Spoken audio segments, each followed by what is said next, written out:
angalo atu la mai a ko ni ko tau fai family ka tau e la be tau him tau hi vai mo mi a pilal la wat mo tau fol fai na ki vai no au pito pa te fai be ma tau hi va hasta lot au sia to hi va tu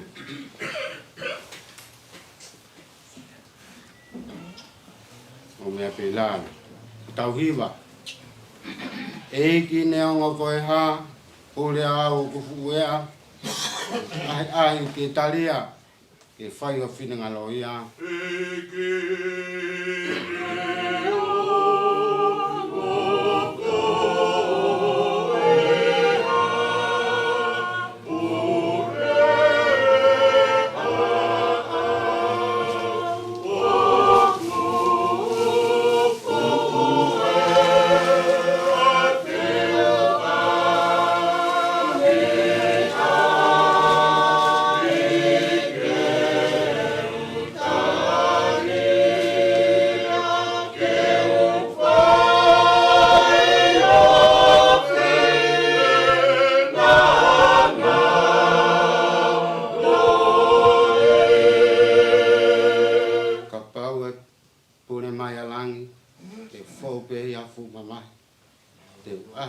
ke talia ke fai o fina ngaloia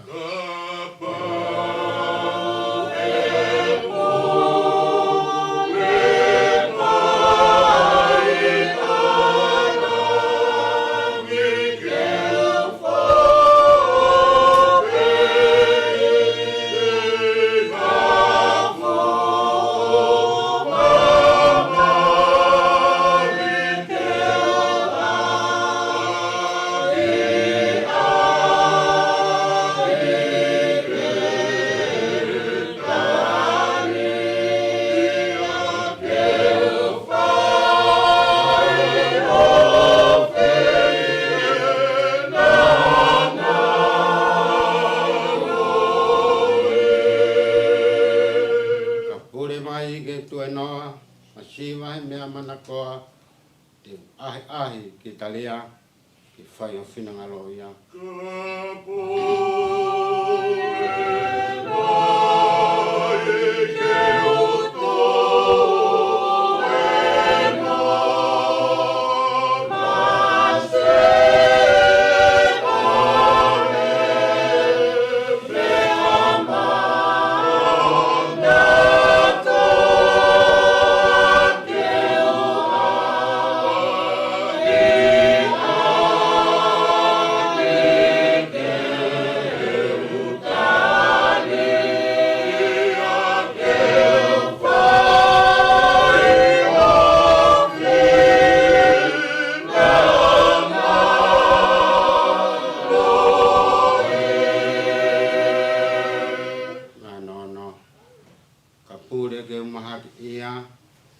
China ke pekia ai ke talia ke fai o fina ngaloia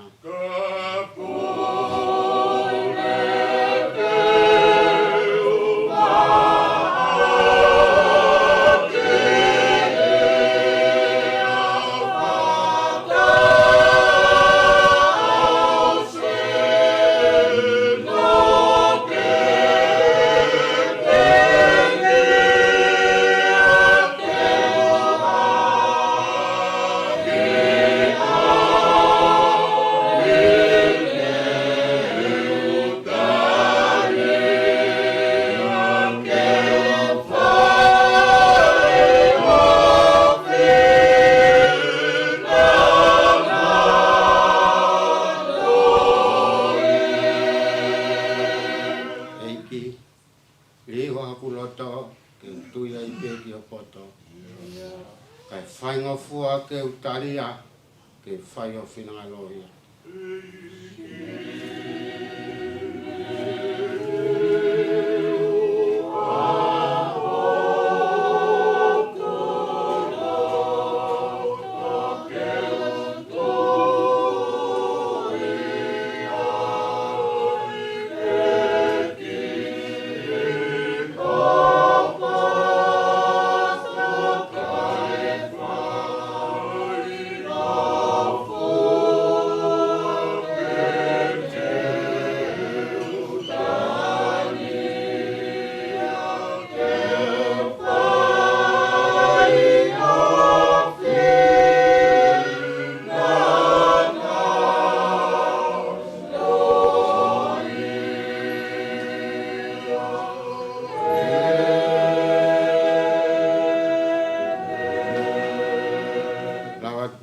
folofola ke whaia ke atau whamiri.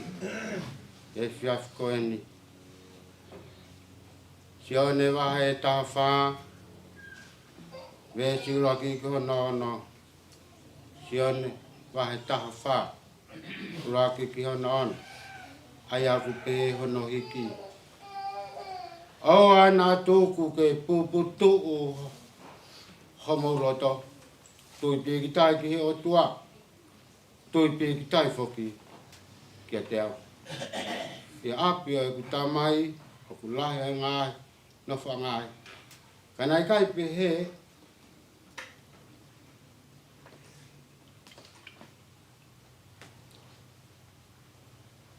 Kanai kai pe he. Ko tala ka te motol. He ko e ku alu eni. Ke te hapotu mo motol. Paneongo te alo te hapotu mo motol. Ka ko toi hao. Pe te mau ki motolo ki a te ao.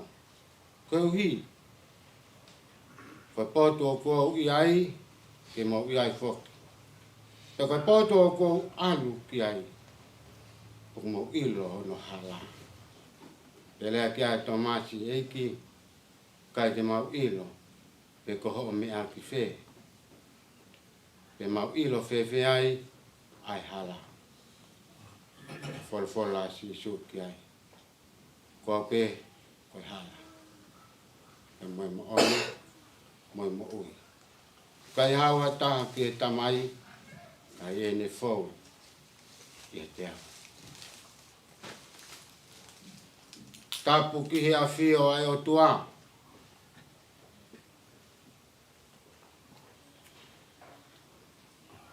I o tau lotolotonga.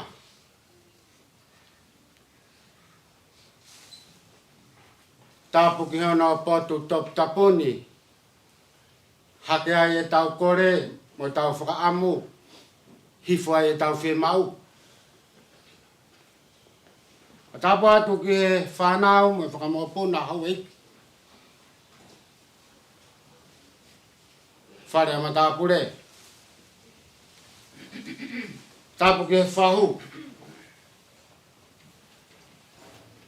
Tapu ki e whawhonga kua po uri.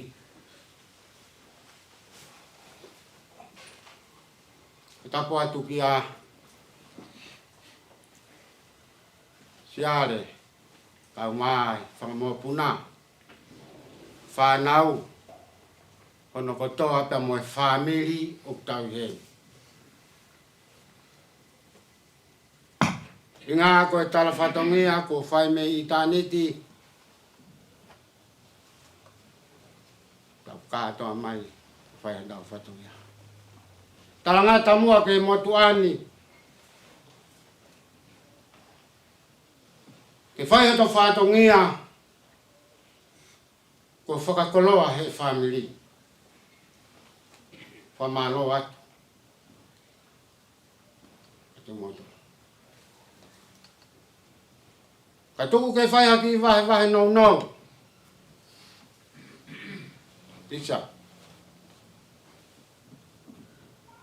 Tapu atu ke taula eki ka maasiasi. Na o whai eki.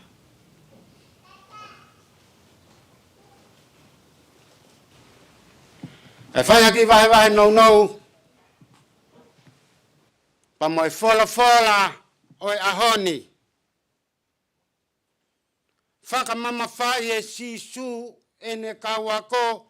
Ko e mawae ko toa pe.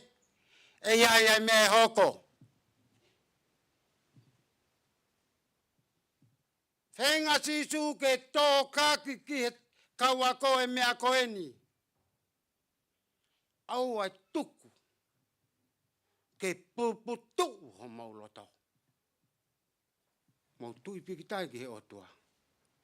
Tui pikitai ki sisu kaisi. Mahino ki he eiki ia ai loto. O si kawako. Moi anga e kamata ke kai ke nau nonga. He ku ilo koe mawai e kua pau.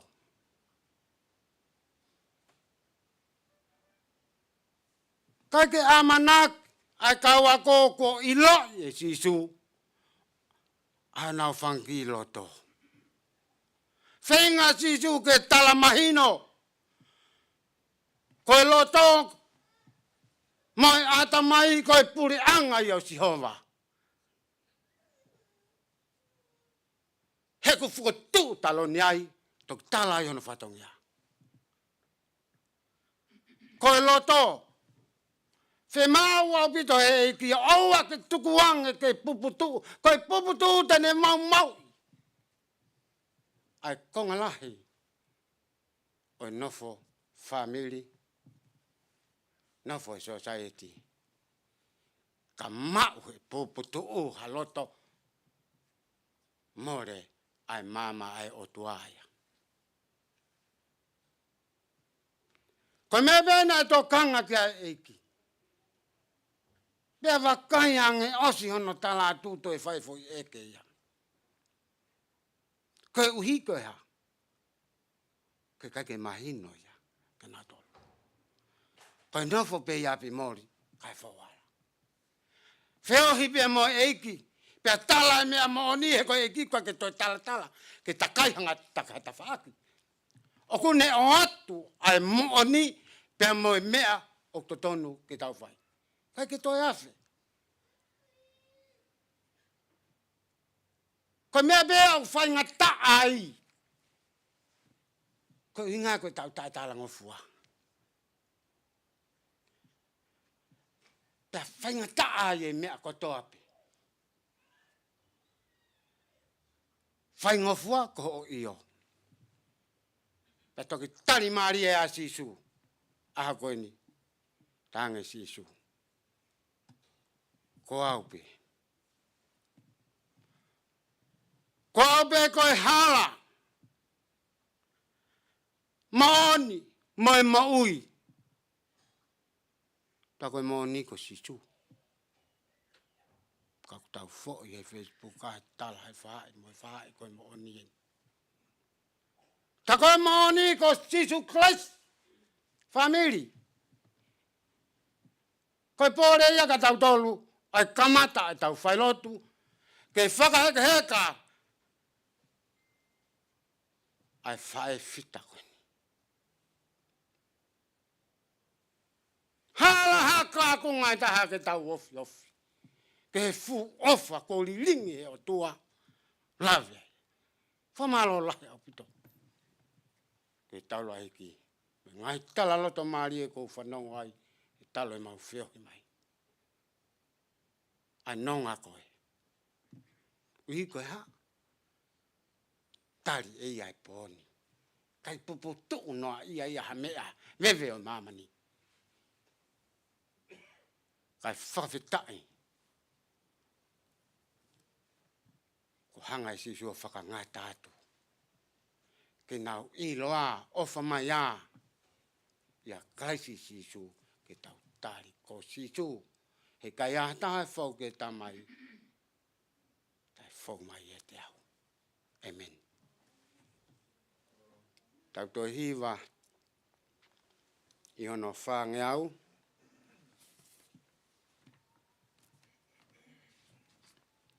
Mea peilalo.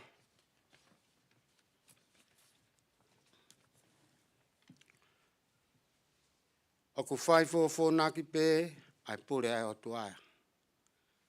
Koe fu misteria. Talo me mua i mua. Oku ne kofu aki ia.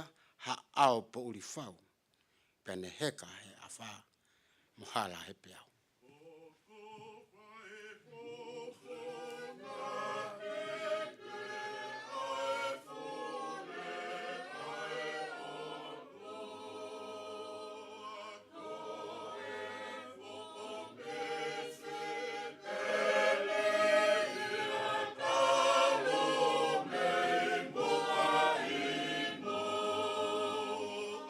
Oh,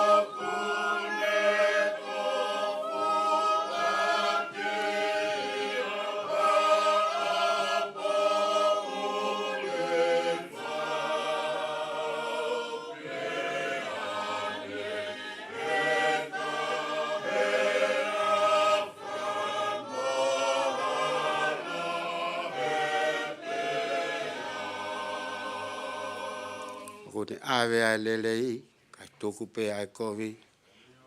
Ko tonu o ku lusa pe. Kau pe aloi. Ko taiwasi tai lotu e. Kai katoa ngaia. Papala fua la salosi mo nofo fie kaya.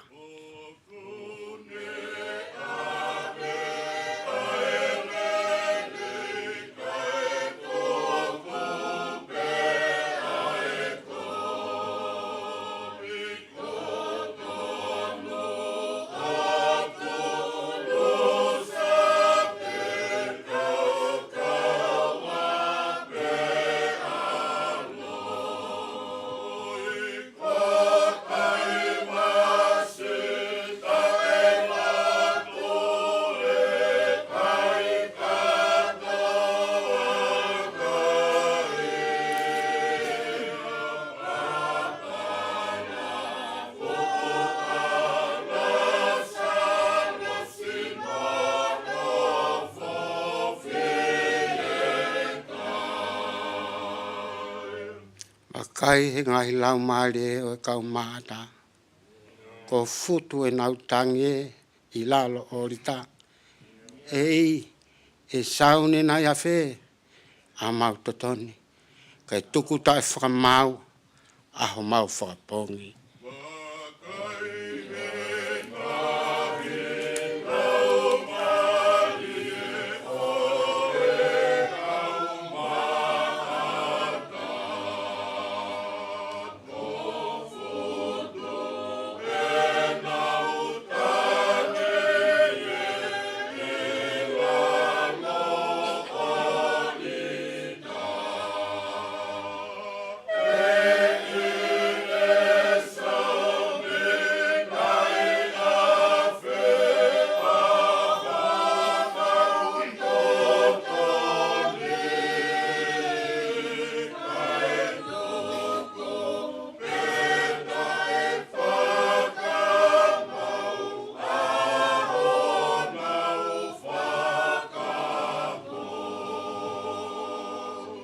E o ana tau whakanga ngau e o tua.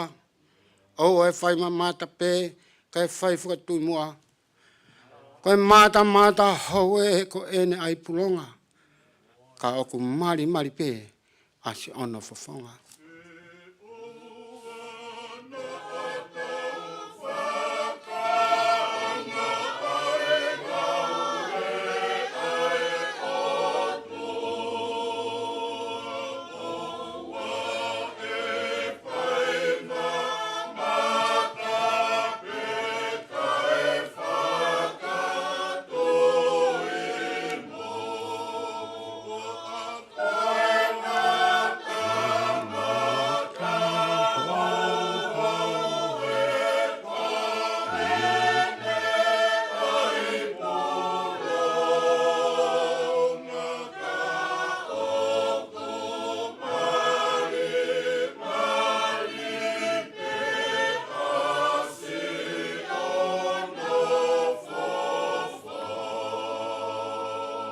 E vai fes fasi kata fomole mole hili pe ni pe atali mai tau loto ko tu funga e o tua ko tau ngau hi eni o tua e ngau e ia ko ai ke fulelei o ku ha faka konga pe ko uhi pe ke tau tui ko no a longa pe e ha ko to amoi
tari me tau lotu.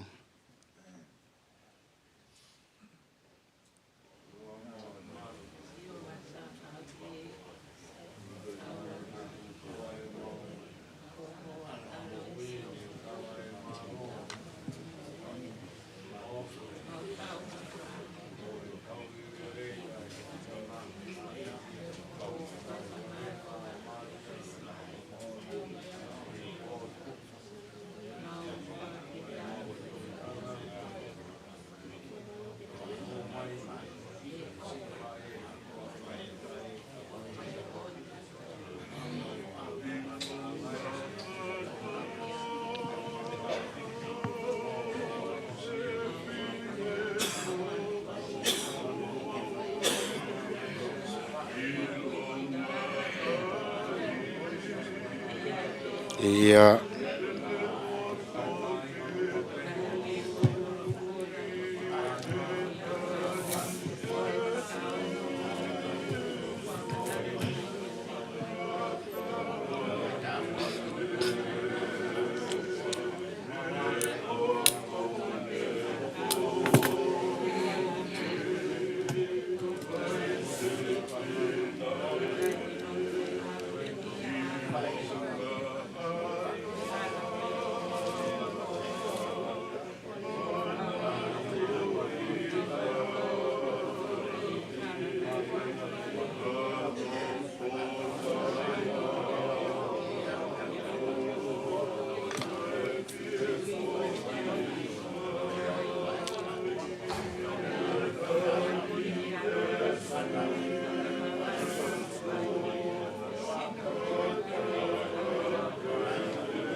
Nia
Ei koko e ho mau no fuanga me e tau tangata ke tau tangata. Mau whamalo atu ki loto tatauna he ofahulu ko mau lawe ai. Tolona e mau ngahi mea kotoa he ofa mai ai awhiona. O tua ai a Fiona. Tatau pehe ane afi. Moi ahoni. O tatau ai be. Ke pāngangalu. Tua ai a Fiona ku tua ai be ke hau hau. Kai wawe ke he whai mesi. Koe o tua o whai ki ho lea. Ko mau mono ia anga o haa tangata. Koe mau mau ha o tua. Tari e mau kore, papakau he mau mea katoa. Whiunga mo mau vai vai. He kakai talanga taa. Aafi ngofua e mau mo. Mau whakamalo atu. Ahoni o ku longo longo eikipe. He ku longo longo eikipe hono aho ona. He kaumai ho a fio. He mau fio hi o ku whai. Hanga atu ke te koe o tua mafi. Koe mau tūhake, mau tau tuhi fo. Fualawa ka liu. E toka a fio i ho a fio. Mau kore hake he haua koe ni e o tua mafi. Whamare mare ki mau tolu. Haua mo miniti kotoa pe. Kai hoa mo whina ngalo ho a fio. Ilo whakapapau. Ko nei kai a Fiona. Ko to he mau whanonga. Ka koe o tua a Fiona. O kui kai ko hatangata.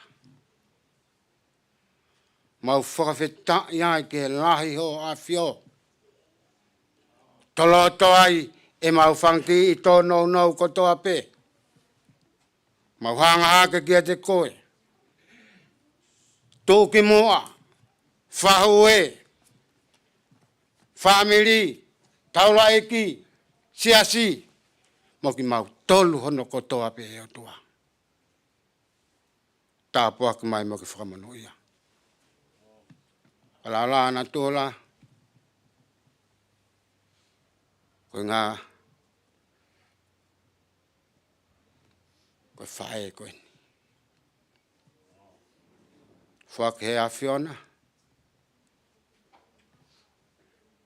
Pure au niu pe a Fiona. Koe whai ha hanu pe launga. He te ue mā vai. O ngope eiki ka tiki mau tōlu. He nei whai e whiohi. Ka kui kai kā kunga.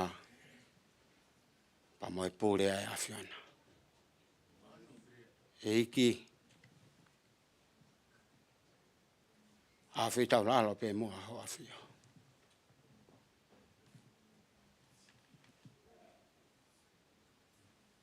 Whae koe ni. Ko wa o whae a Fiona.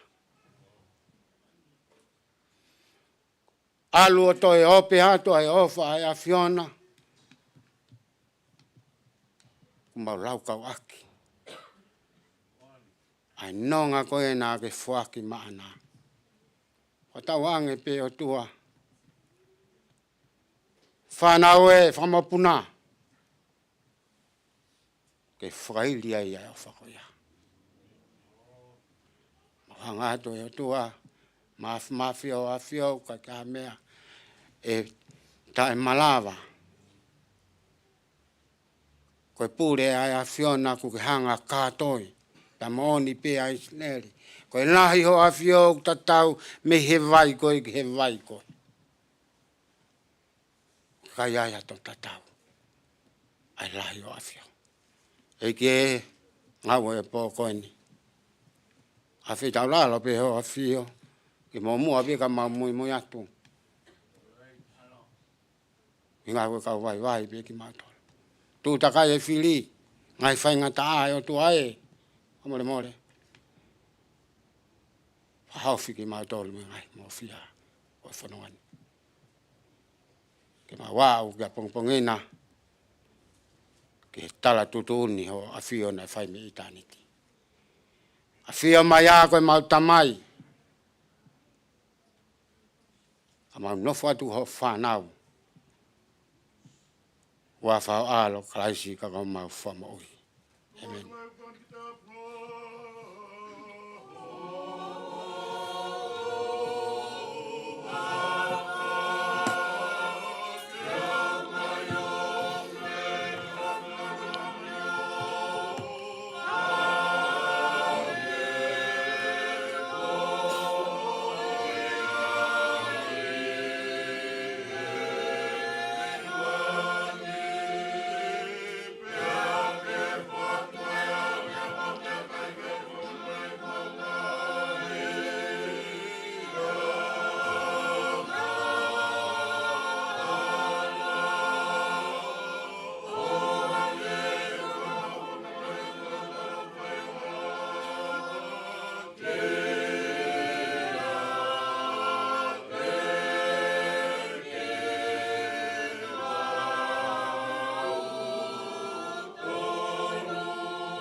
Kai watuku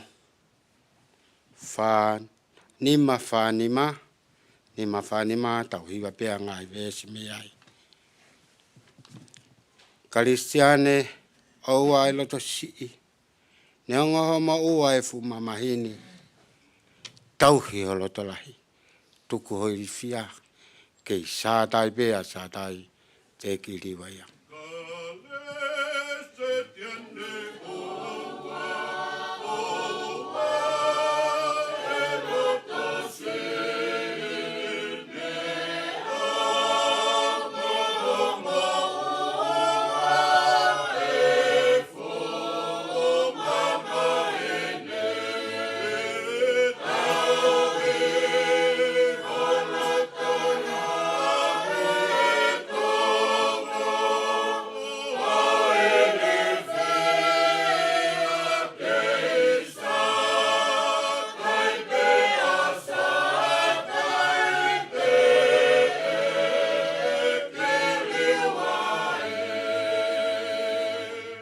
Tangata whakamāma kune ilo pe i nāsie tangata tangi pe motoe. Pea kune ukuma mo whakamau o tari ke hawa e hoko ai a malu.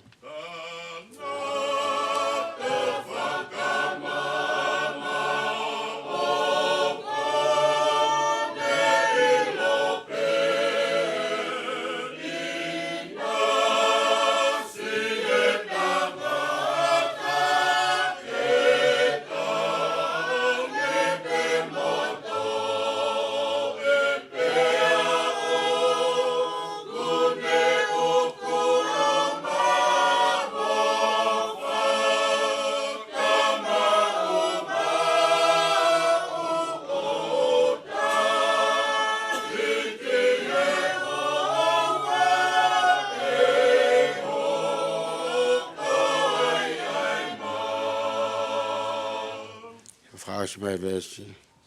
Ne ongo pe mau he tau e ngau e anga. Mate e whangamanu more whalala anga.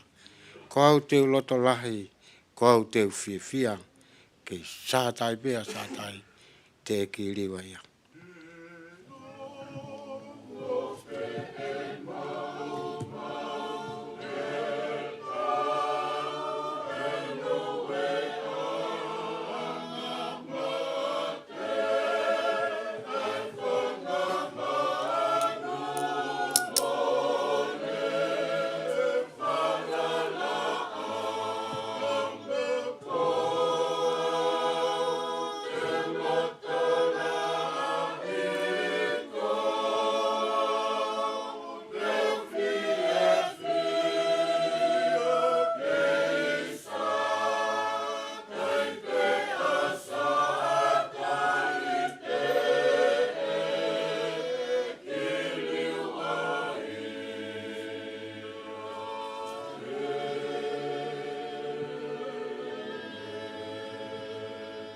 Pea koe keresi o tau ki ko sisu klaisi.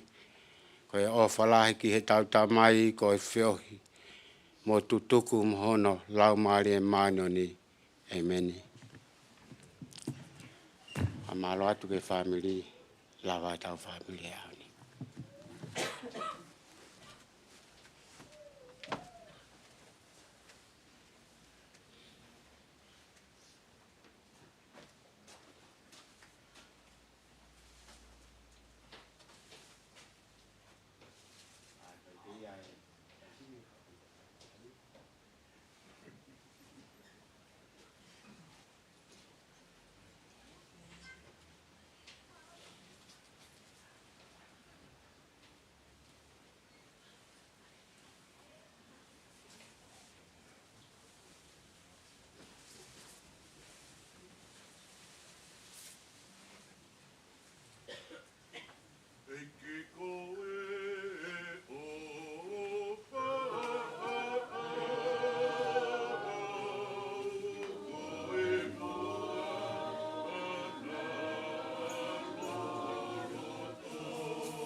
Ako ke whaipea talotu.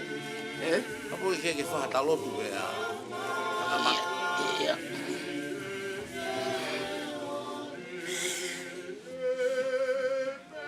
Wak mai egi ai.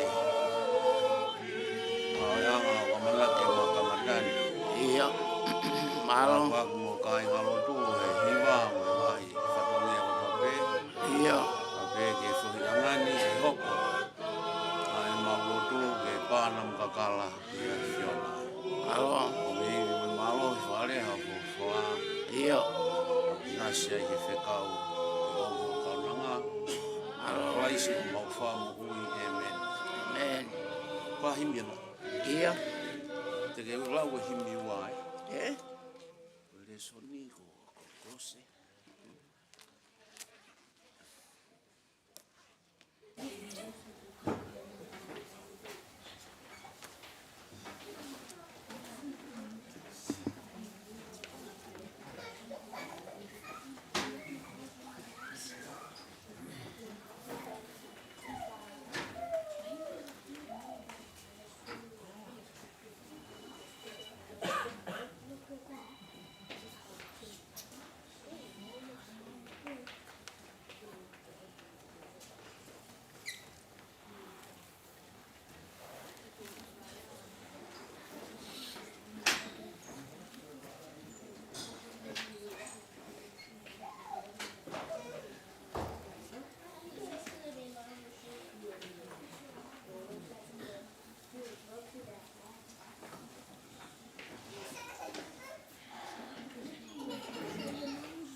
Te ulau e tale.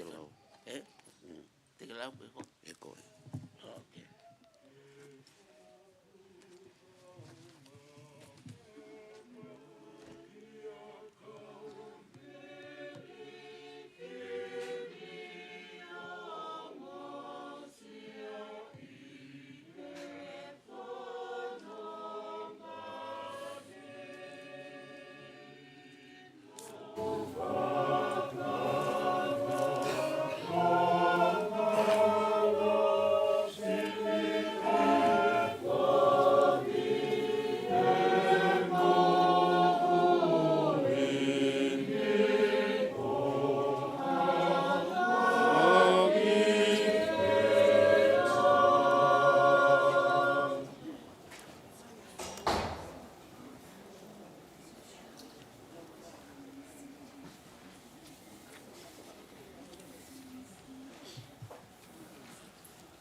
Tuku ai pea e whawhita i mo e whamalo. O tua mafi. Neke ia fi o taulotolotonga. Ko ne palo mesia. Ko whea potu. Moha kuonga o ku iai e ne kakaitui. O kune iai ke tāpuaki. Whiawhia ia ku mau he si ka inga lotu ses whātātaha o peneri. Si ka inga lotu ia ne whaiverenga i mo whai māteaki. Ai tauhi o tua. O ne whakamooni he mo ui mo ngā ue. Tanu maki ai mo ui ai whanau mo whakamopuna mo ataha pena ai au ki ai. Si peki a koe a kune toka he nonga mo merino ai o tua o tau iheni ai. Whatawhehi o la paha safi. O ene tariu iheni ki he no o tua o kakato hono tau hiwango fulu manima. I e mahina ko osi. Wongo pe au. Moni e poto. Koe whae fita. Family. Sia si fonua ba moe. Kolo nai ofai.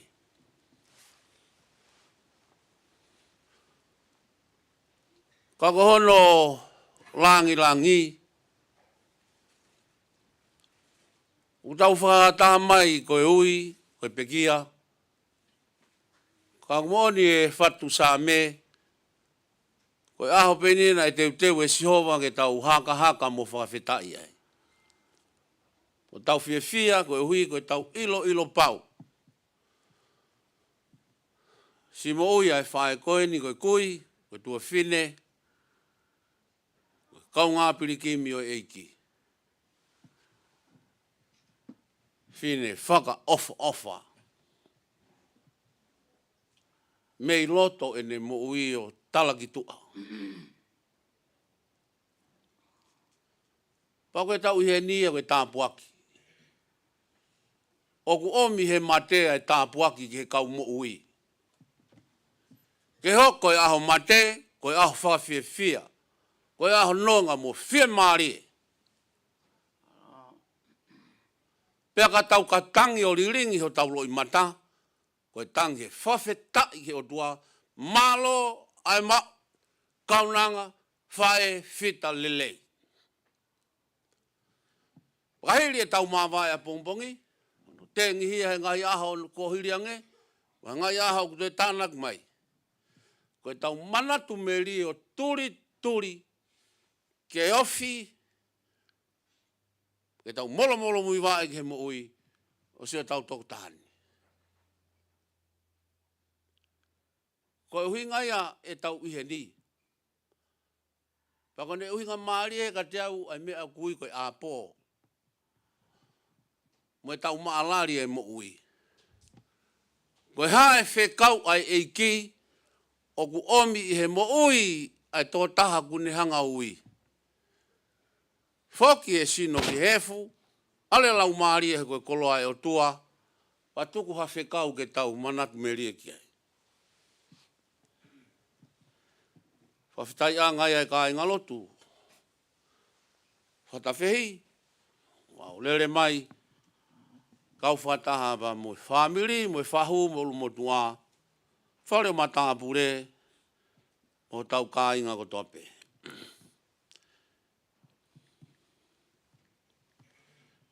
Koe ki polo kalama au teu ki he pōni. O speni tau whae tau hiwe pa te whae lotu. Whae lau atu e soane. Ai re soni. Pea hiri e ia e whenga maari e ki he. Ki he whamiri mo whanga mōpuna. Mo hataha pesi asi. o ku ke manatu me lie mo mai o mo matala noa ke mo ui. Po si pinga mo ui eni ke tau veke hono tala. Mo fia, vahe konga na ke ilo. Kai ke ilo e au. Pea tau mawa e mea pongpongi ka ku tau tana ke ngahe matai koloa. A bong hiponi ma bongbong. Ia e whainga maari e tuku atu ke mo mea mai o whaiha mo manatu me rie. I si, pea mo e ngahi kau ngā mea ko toa pe. Ia me taimi te tau whaia e tari lotu, ange pe ko ia ko nai toki osi. Whangea o himi mo mea pei lalo, o ku whai fufu naki pe ai pure ai otua. Ko e fuu misiteria talu mei mua i mua. O ne kofu aki aha ao po uri whau, pea ne heka he a wha, mohala he pe au.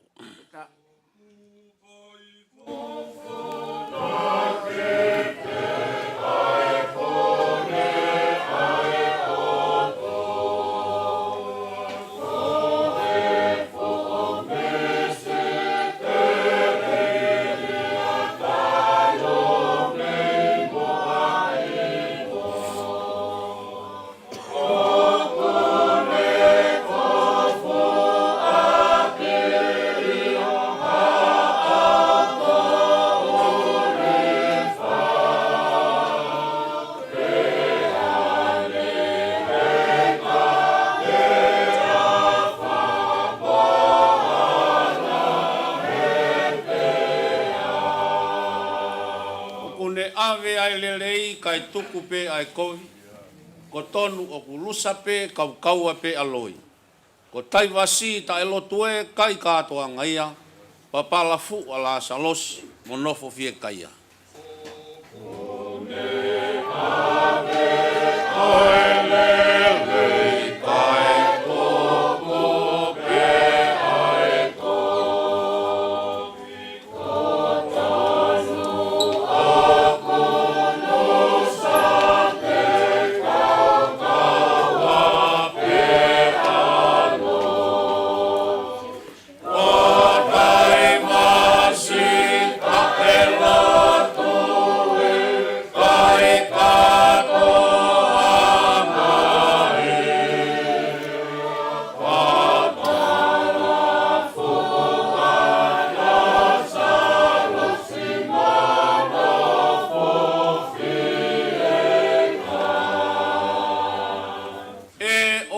Tau whakaanga ai ngā ue ai o tua, oa e whai mamata pe kai whakatui mua, koe mata hou e ko ene ai pūronga, ka oku mari pe asi ono fofonga. Oua ngā tau whakaanga ai ngā ue ai o tua.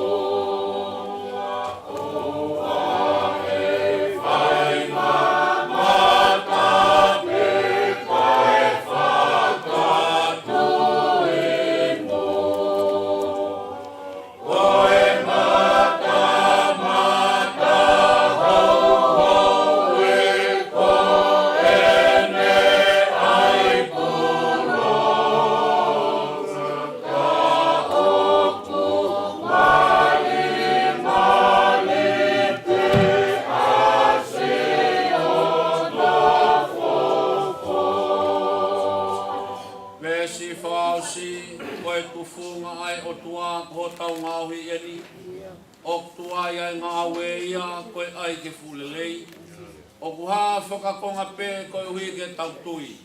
Ono a alonga pe e ha kotoa amui.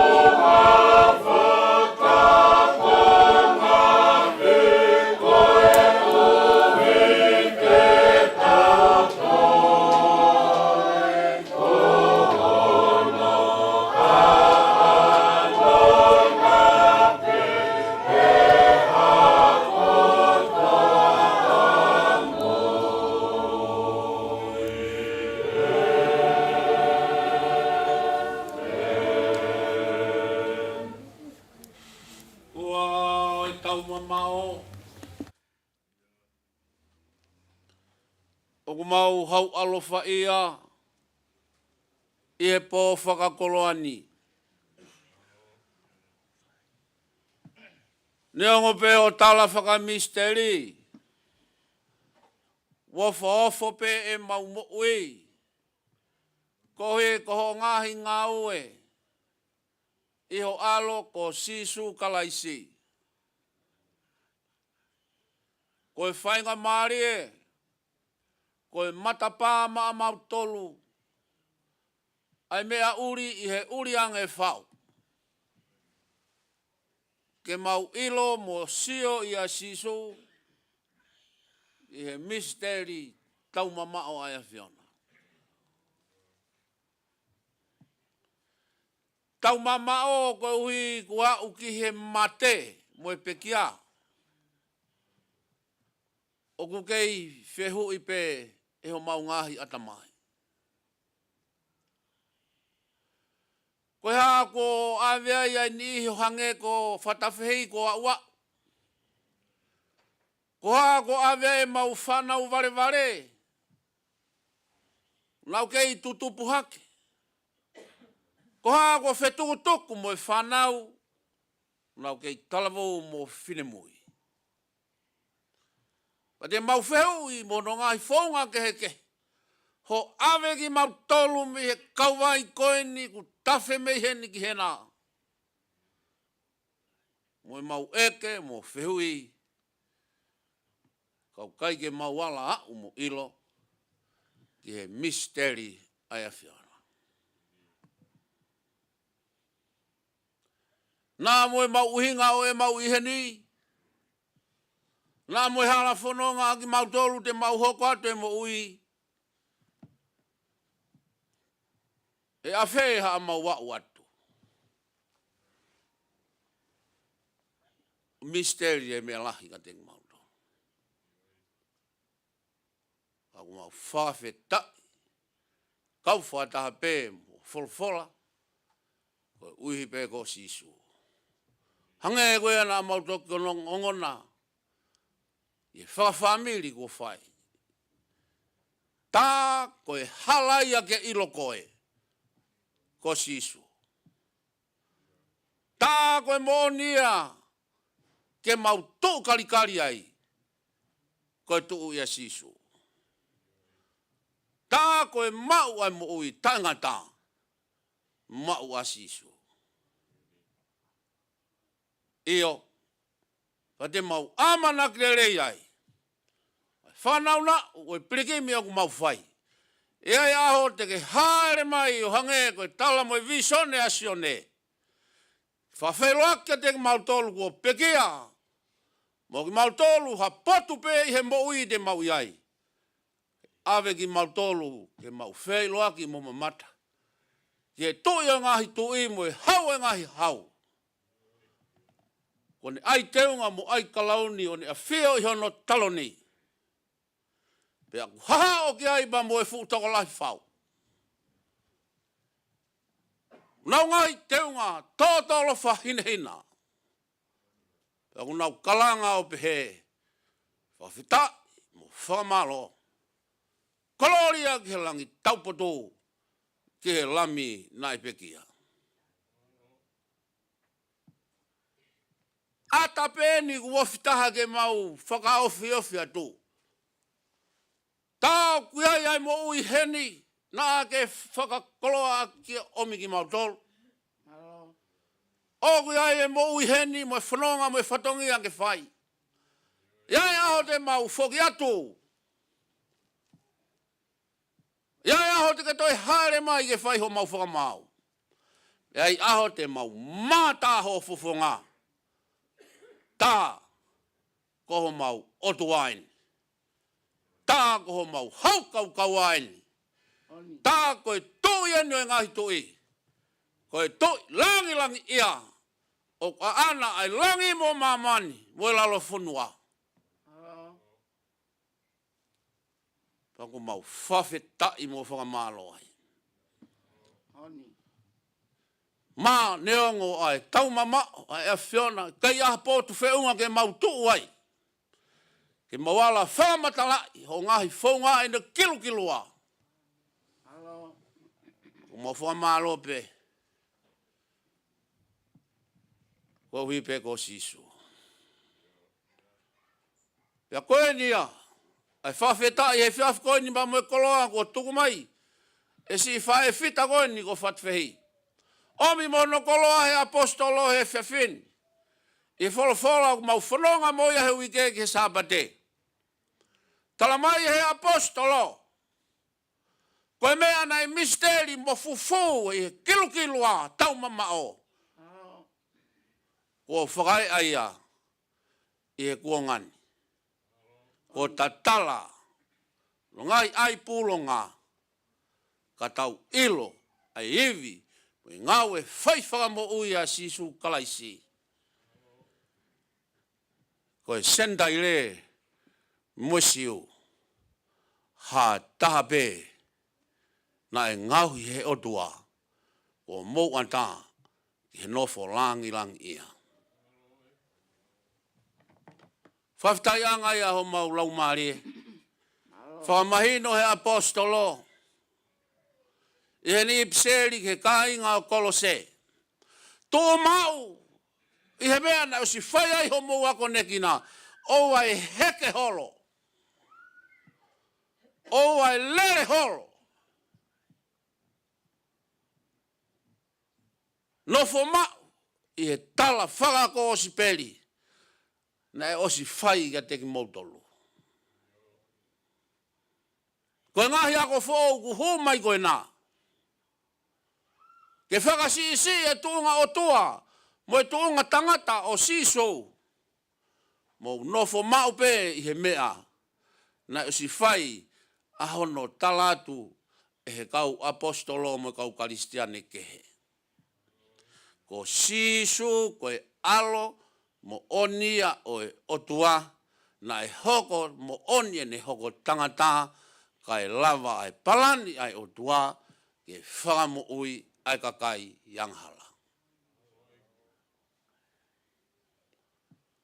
Koe mea ni na e puri, koe mea na e misteri, na kai ilo e ki nau tolu kimu atuku, tala he apostolo, koki mau tolu en, ia sisu mo mau tolu e kau apostolo, ko ta talange ai mea nai puri kai talatu.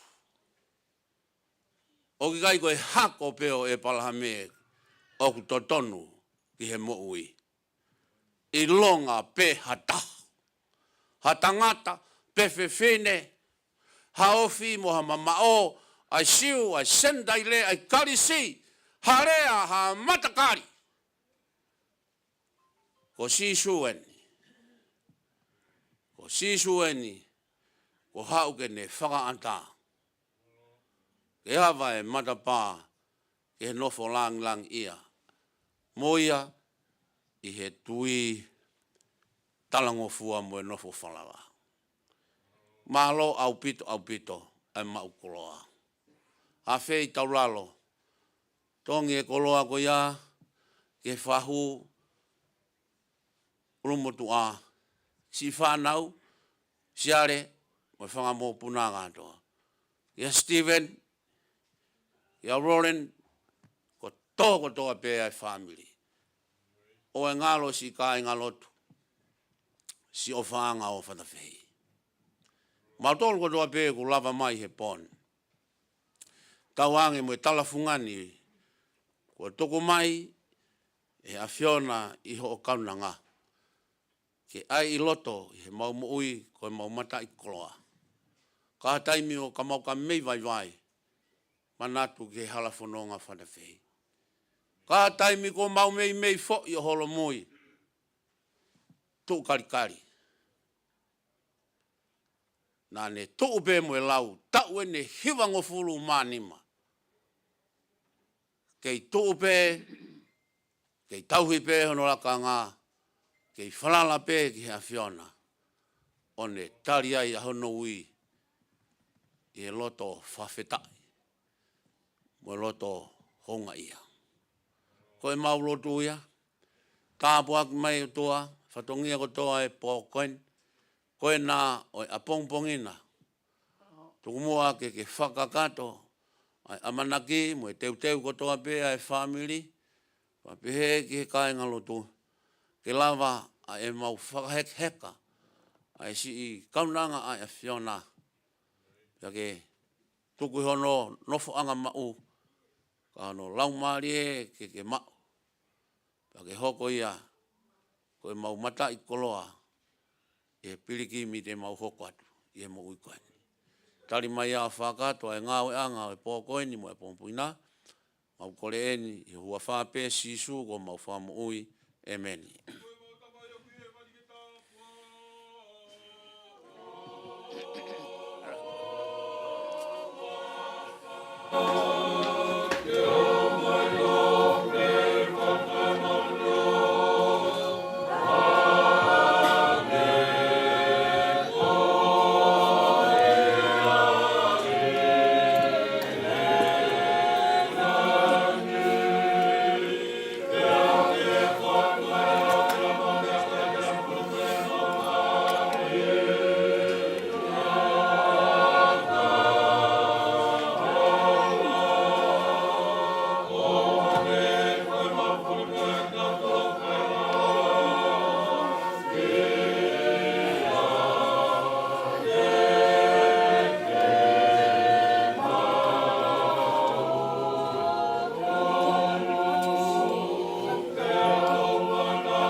Soni e lau ko e wholofola o e maranga o e pōkoeni. Whai ai he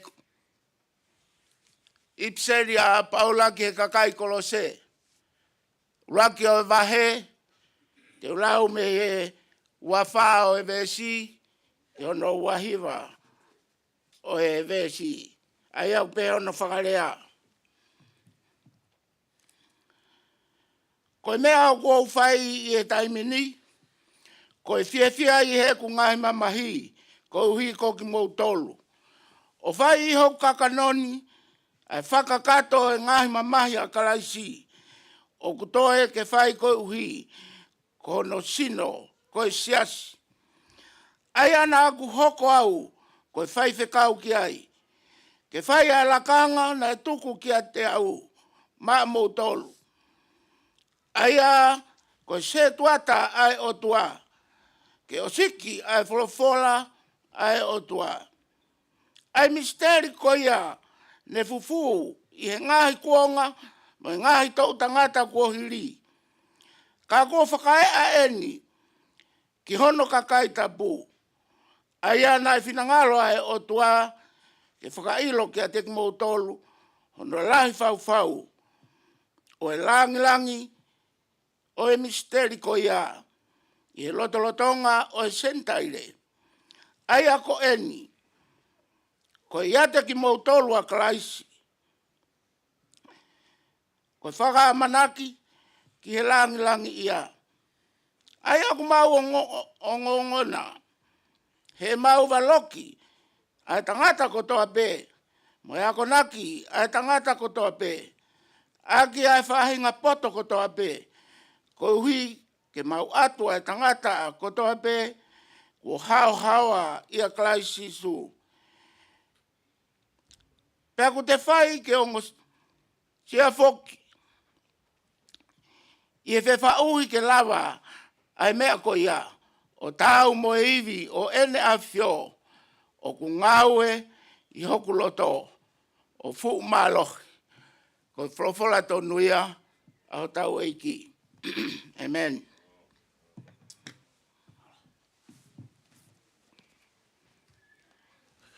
Ko taimu ko ni ko kore ke ata ke tau manatu meri e family mo si. Whainga maari ko ni ke tau kau he vahe o e tāpua ko ia. Mea mai pē ki moan. Tau ngāia ke pē tunga ko ni. Hua maha ki i hiva. Kai hao e kau manatu meri e. Ke tau he koe tau mai no lotu. O kai mai koe tau mai o tau teu ki he kai. Ai e lotu ke longo mo ui pia teu ki ai he kuho o ki hene e ki o tari tau tolu. Koe ai o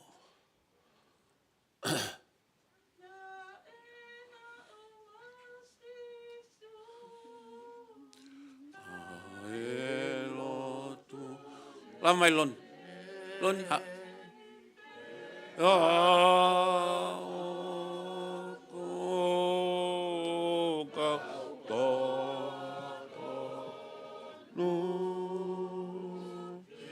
Hello, Maria. Hello, Maria. Oi,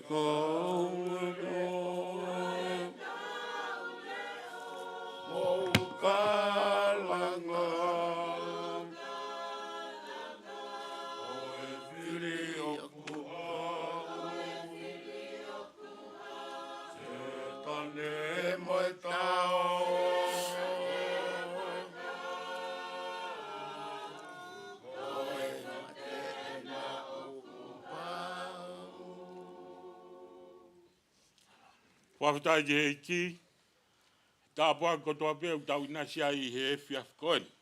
A mone lotu na tau whanongoa, ko tau o mai koe amanaki, pe ko tau amanaki ki e tau whaheke heka e whae whita koen, whatawhe, loto la paha, sāwhi. Kau ki tātala noa pē ke kumanatu meri, ke whae koen. Nā mau I pē te ri mo tua, mo e o mai a o mātua koe ni me I whakatonga, o mau siasi pē I pē te ri.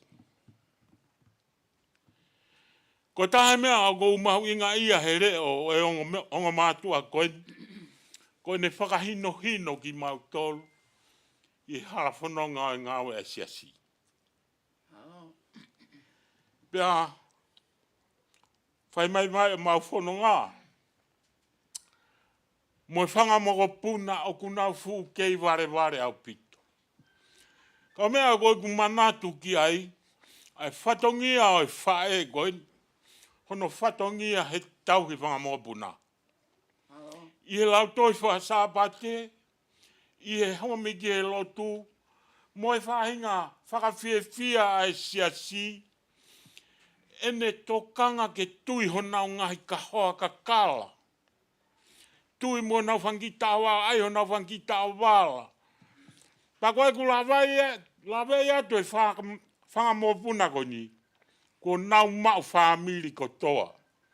Whakawhetai ki he ki e whatoa ngā, o I kai he mamma o whanga mō puna ko ni, me ngahi ngāwe a siasi, o kawai pe ia a hinga whahinga siasi o ku kau ki ai. Ka ku ongo mai pe. A hiku I kure o e whae koe. Whai watungia. Nā ne whai ki ne whanau mo ne whamopuna.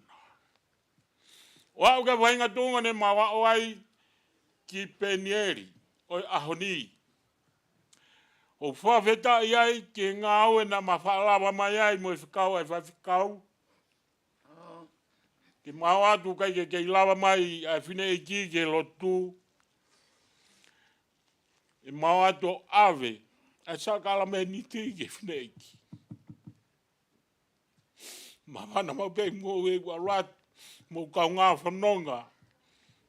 E siasi ko mau ave, mo talatu e ofa ai, whaiwhikau ki ai.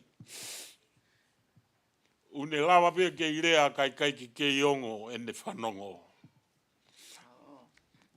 Kei manatu le rei pea whata pei ki o kuingoa. Kei manatu le rei pea ki o kuhoa. Kei manatu le rei pea ki a wheturi. Kei manatu pea ki kau tangata. Na mawhanonga mai. Palawa whatongia palawa mai whamiri. Ko rea ni naionga mai. Māroho mo tokai mai. E whini mo tua. Tai i loa koe. Pia talatu hoku ofa ki siasi.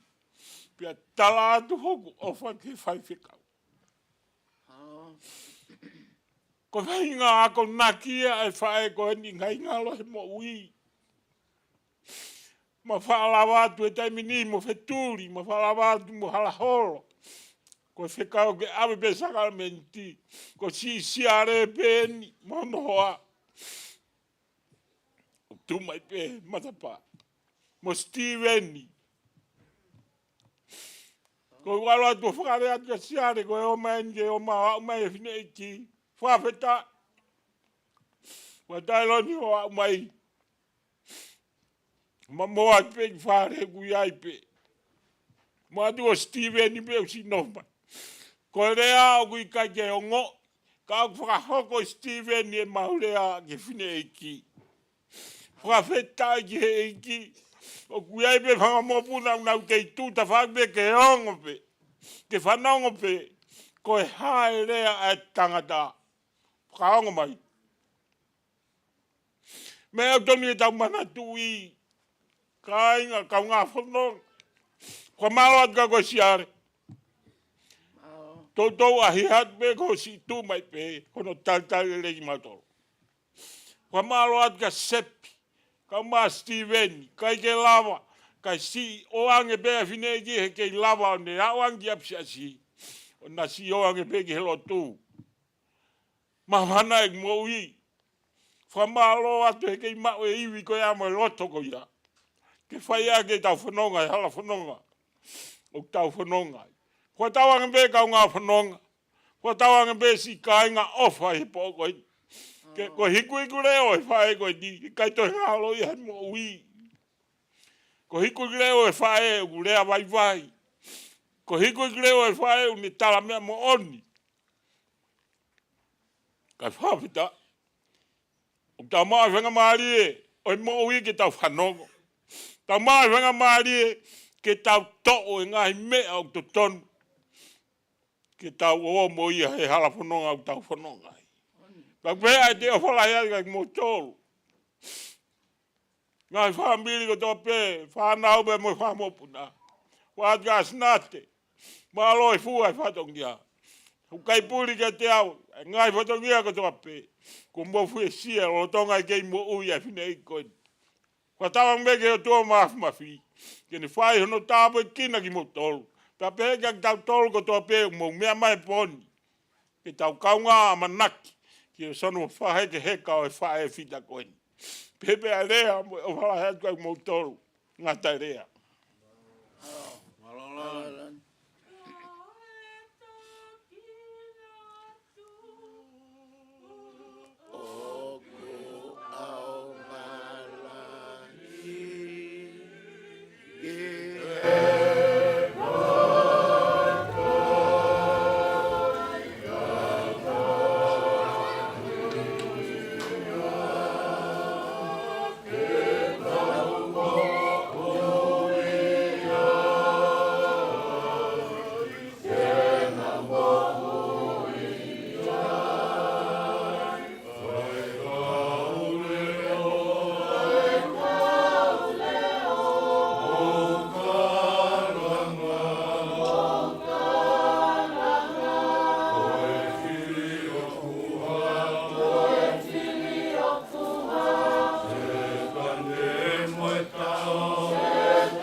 Me moa nge utoi lau atua e ngai vesi koe ne folofola i whiawhini. E Park for Britannia ge si ina sia i si whangamopuna koe ni. Our reading for tonight is taken from the epistle of Paul to the church at Colossae, chapter 1, verses 24 to 29. Paul's interest in the Colossians. I am now rejoicing in my sufferings for your sake, and in my flesh I am completing what is lacking in Christ's afflictions for the sake of his body, that is the church. I became its servant according to God's commission that was given to me for you, to make the word of God fully known. The mystery that has been hidden throughout the ages and generations, but has now been revealed to his saints. To them God chose to make known how great among the Gentiles are the riches of the glory of this mystery, which is Christ in you, the hope of glory. It is he whom we proclaim, warning everyone and teaching everyone in all wisdom, so that we may present everyone mature in Christ. For this I toil and struggle with all the energy that he powerfully inspires within me. Ko kulau koe ai biseri koe ni, ai talaloto e paula e ne ausia e ne moui, e ne whiao mo e ki, ko usio loto ai pē ki he moui ai pekia.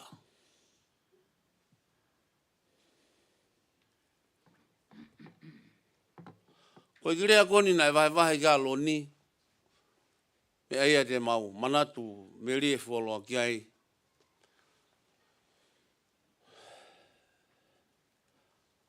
Ko hai au ta e iloa, masiva,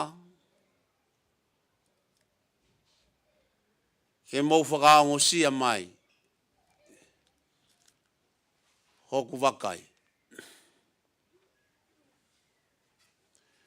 Ko whehu ia wholofola koe ni. O kwa i hataha ku ta e iloa ki he otua. O kwa i hakakai o ku fufua e nau masiva ta e a whio ki ai ai otua. Kwa i hakakai i angahala o ku ta e au ki ai ai ke resi whaiwhaka mo ui ai otua. Ai mea na e fufu, na e misteri mei tuai, ku tala he apostolo, tā lunga ia sisu mo ki mau tolu e ka apostolo, ke ta tala e misteri koen, na e fufu mei he atamai ai tangata. Ta ue mo senturi e fia. Ko ene whamatala ni ki he aho Pentekosi. O olu, ongo mai mo ereo, hange ha erelo manga. Lea e kakai, lea keheke. Hau mo e fuevi. I nasi ai ki nau tolu, nei taka Jerusalema, pea mo vete atu e kakai ko ia o tuuai ai ngahi siasi, e ngahi feitu kehe i ulope, o mo vete mai ai sasfa karistia nei mamani. Kau ai tau atonga, i he tatala ai misteri ko ia. Ilonga hata. Ko whakawa mo whakata e ne mo ui, ke ne tari ai mea ofa, e lau maari e maononi, uha ere mai ia, o a whio he tō tako ia.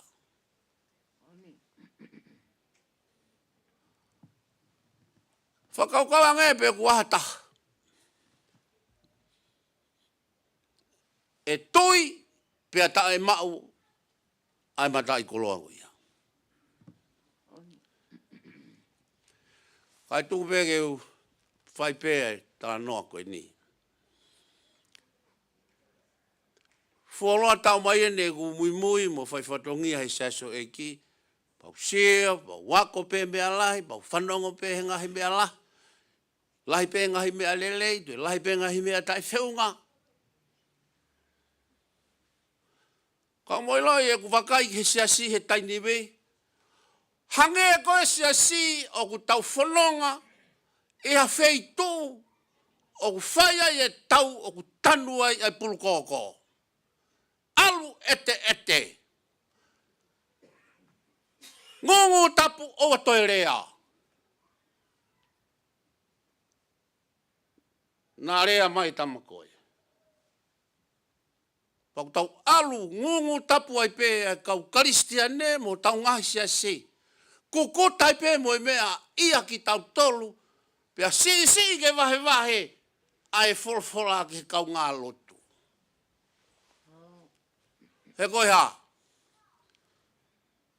Ko whanongo pe he whangaki lea konu sa sala. Ngoi loe sas whatataha, koe sas whaiangahala. Fia lahi e taha. Pehe eki. Ma si kako pehe ai motua koe. Pehe mai kakai o kulotu e sas whaiangahala pe mauai e fia. Kainga, koe moonien.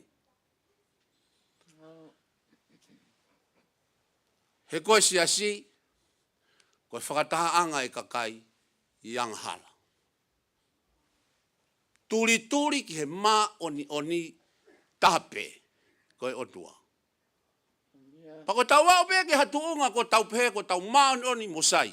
Tak taha ngahi lewa ne puha nge koe puha whatwhi. Tokotoki ai. Koe tau kei ngonga ue mo longo mo ui i he komi otua. Koe angahala koe angahala o. Lau tupa ka ui he siasi e taha. O singa mo ui e whanga koi wau ke kongo mātua pau kaupe mo au he langa lotu. O mau pe ai ui ai e kiga te au. Heki ki he kone tatala ai mea nai puli mea te au. Pea whaafehu e taimla ke aloha. Ke kau he angahala ia. Ke kau he mea au whehi ai e kakai siasi. Pako e tauri eni nai mai ka te au. Alu ki ho tokoni ke whakamatala ke maheno ki he kakai.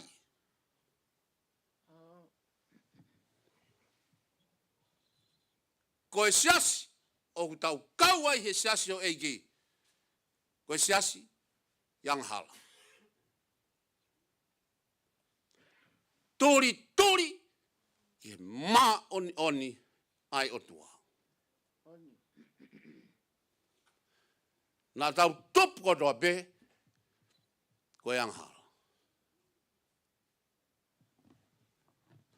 Koe tau ilo ko ia ka inga karistiane, pea holoki hifo, mi hifo e tau ngahi ki, ke tā hifo tau ata mai hufanga whakatapu. Ki he re volo, o ianga whakatō ki lalo, mo sio ki he kau ngā api, pea tau ilo ai, o ku taha peho tau mo ui anga, koe ofa ki he otua, ofa ki he kau ngā api, hange ko ofa ki ati koe. Full stop. Koe ne osia whakamatalai, o e lotu whakaristiane koe nuku whenga paula, ke whakamatala ki kolose, ai mea nai pūri mo misteri ka kua whakaea. I he laumārie o otua. O i kai hakau tae iloa koe lahi ai anghalamo, tale whamiri o anghala.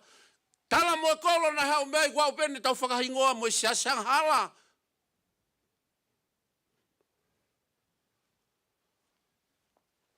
Nai kai pūri ke whine eiki.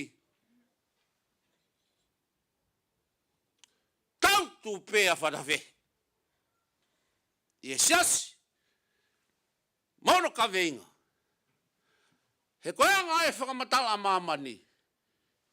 Ka koe siasi o kune tauhi ko sias o eiki ko sisu kalaisi.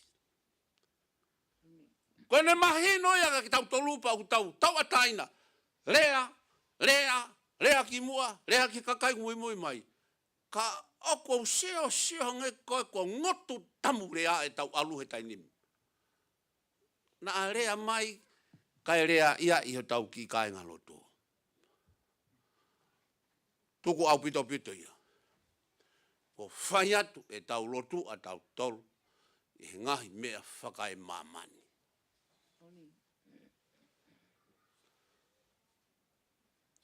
Wanoa tahi wā palok tau ni ko fuo loa tau tonga pa ule lea te konferenisia sa spesiliana. Tau pe ku ke mau konferenisia he ku si atau tai. Pamahan au ture mohe lo tonga au ture mohe ko whanonga ui a ki mua ke here au pe. He koe uhi koe sas whatataha i Australia koe ke nau tui nau tolu ki a sisu.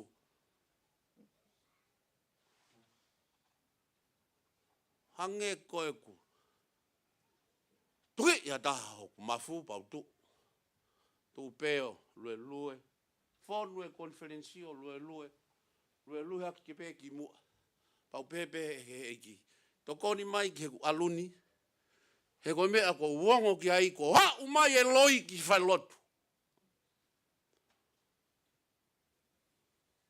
Sias ko toa pena e whakotou ko sias oi a Fiona. Ko haa ko lea pehe ai ke sias o eiki. Pa ko kutou pe i mui he whai whikau. Ko whakau en pe ko haa kumea e whai.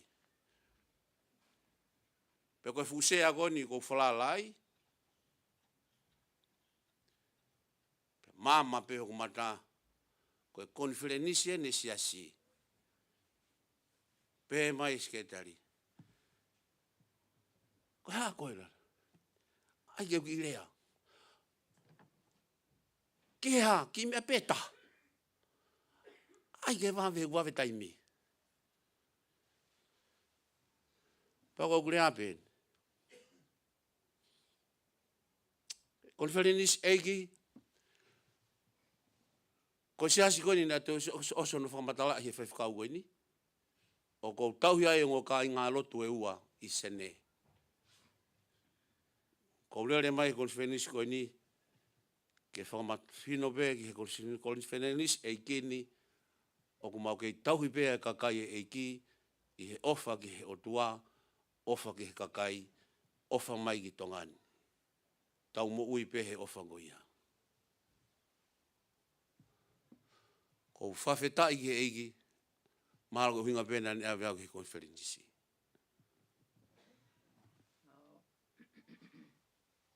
Ko paurai.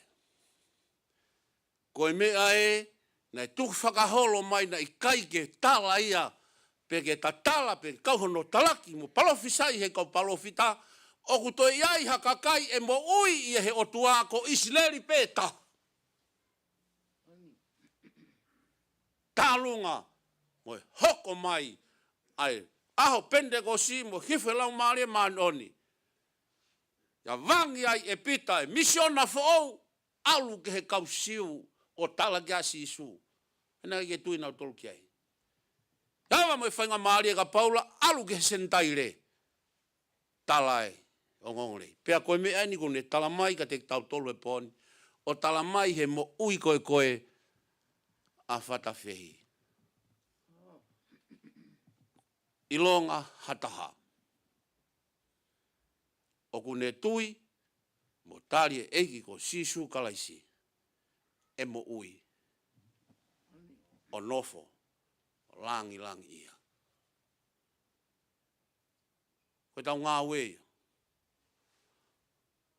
Ki lahe tau tā puni whakaloto whare. Whakatā e ngahi asiasi, ke tala noa mo e whiohui, kai whai ngofua e tui e kakai, ke tau sipinga ngā ue, mo e rea, mo e whakakaukau. Ko lahiange, e tau ngā ue he ngai ahoni, hono wawae, mo wahe o e siasi, mo whakamatalai, ai rereiange, mo e vai ai. Io, o kai e asiasi e hao he mata vai. O mea uta anoa mai apostolo. Ai ke mo matu o tu a whakalau maari. Pea vahe pe ai ngā ue a sisu na e whai. Fe unga pe moiha ke talak mamani sias mo whanua. Tala e ngā ue a sisu. Wene ngā ue ke mau ai mo ui e ki tau tolo mau ke lahi au pito. Malo a pito whatawhehi e mau koloa. Malo au pito. Ho mamahi i ho eiko sisu kalaisi. Monu ia ia siare. Siare. Aluange ki he lotu o whetongi a whawhe.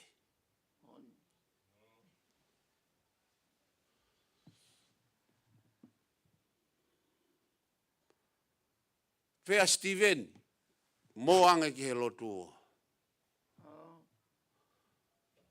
Wakaina mo whakaukau ko moange ke langa holo. He te mo fo i e o ki he iki. Moange ke kaunga tanu maki e tau mo ui whalau maari e, mo e toenga whamiri ko toa siare. Ke iai ngahi huri tāpuha. He whare o whatwhihi. Ai mo ui na ke ofa tauhi. Malo e tauhi. O mi e siare mo Steven, mo e whakamupuna, mo Roland, e whakaukau. O ku ikai ko e holo e tau kakai, mo e tau mātua, ko nursing home hona api. Tauhi i api. Malo siare. Ta e siare si pinga ke o tau family, mo e siasi mo i kakaitonga. Tuku pe, a whatawhe i apin. Ke tau tau whemori liu akpe ki ai. O sio pe ki ai kai mau e ne whi. Mo menit e tau hiki e tau mātua me tau kui me i api. Ko e ave ia kai ke nau toe fie kai mo fie tokoto mo fie sio ki e wheitu te tau avi kai. Ko e teu pe ke mate. Ko e mea ia kui ko e suicide. Whakapoto i e suicide he taini mi tau na kita. Whakawave e mate e tau kawai vai ko e ave ki he nursing home. Siare, whamalo atu. Whaka ofo pēha whatawhi. Aha ko toa pe tautu pene fo i share mo ne tebile, mo ne metokoni, mo ne TV. Ia au ke aho na hiki ai mo ngai wiko ia. Kai ke kei lawa i tau te share ko na fui mohe anga pe toa fole rei. O sio pe ke TV. Malo e ngau. Malo at ke family. Malo e tauhi. Si whae koen, ko tau laukau wai he mo ui. E onge vai e tau tui, mo fi hape kaki. Ka kua whamo oni mai e tau hiwa ni ma. O mo oni, ai o whae o tua. Nā ne tau hi au whakaivia siare, mo Steven, Rowan, mo tolu ko toa e whanau, mo puna, me kāinga lotu. Malo e lava. Ai ngā uirere. Kore ka soane ke sipelate tau himo noa. Pake tari ai tau lotu. Mana tua e ngā ue ki a pongpongi. Whakai ke kā. Mea ko toa pē. Kau mai e eki. Malo.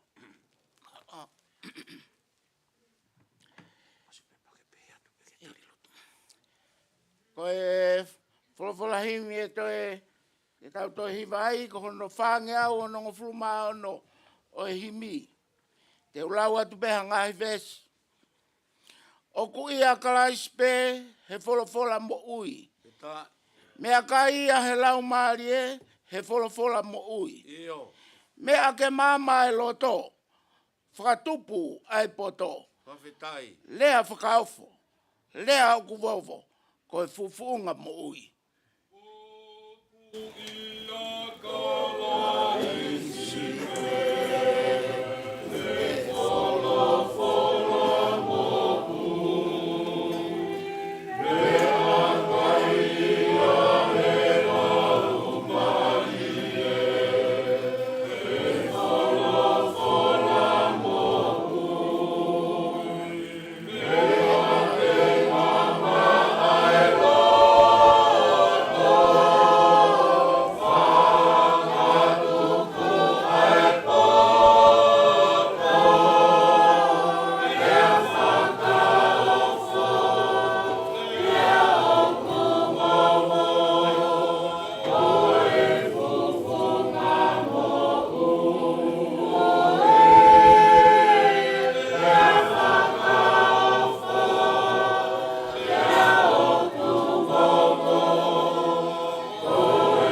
mata anga he fola mo ui. No fopo uli a mama he fola mo ui. Fola ke tupu la a mo ngai fe tupu. Lea whakaofo, lea kubobo, ko e fufunga mo ui.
Si. Kua watu he ngahi kakai he fola mo ui. La wai ki monu a futokola he fola mo ui. Fai bea e fusifonua hiki kakai ki olunga. Lea whakauf, lea kubobo ko e fufunga mo ui.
Taulotu ka inga pea tari mai a e taulotu.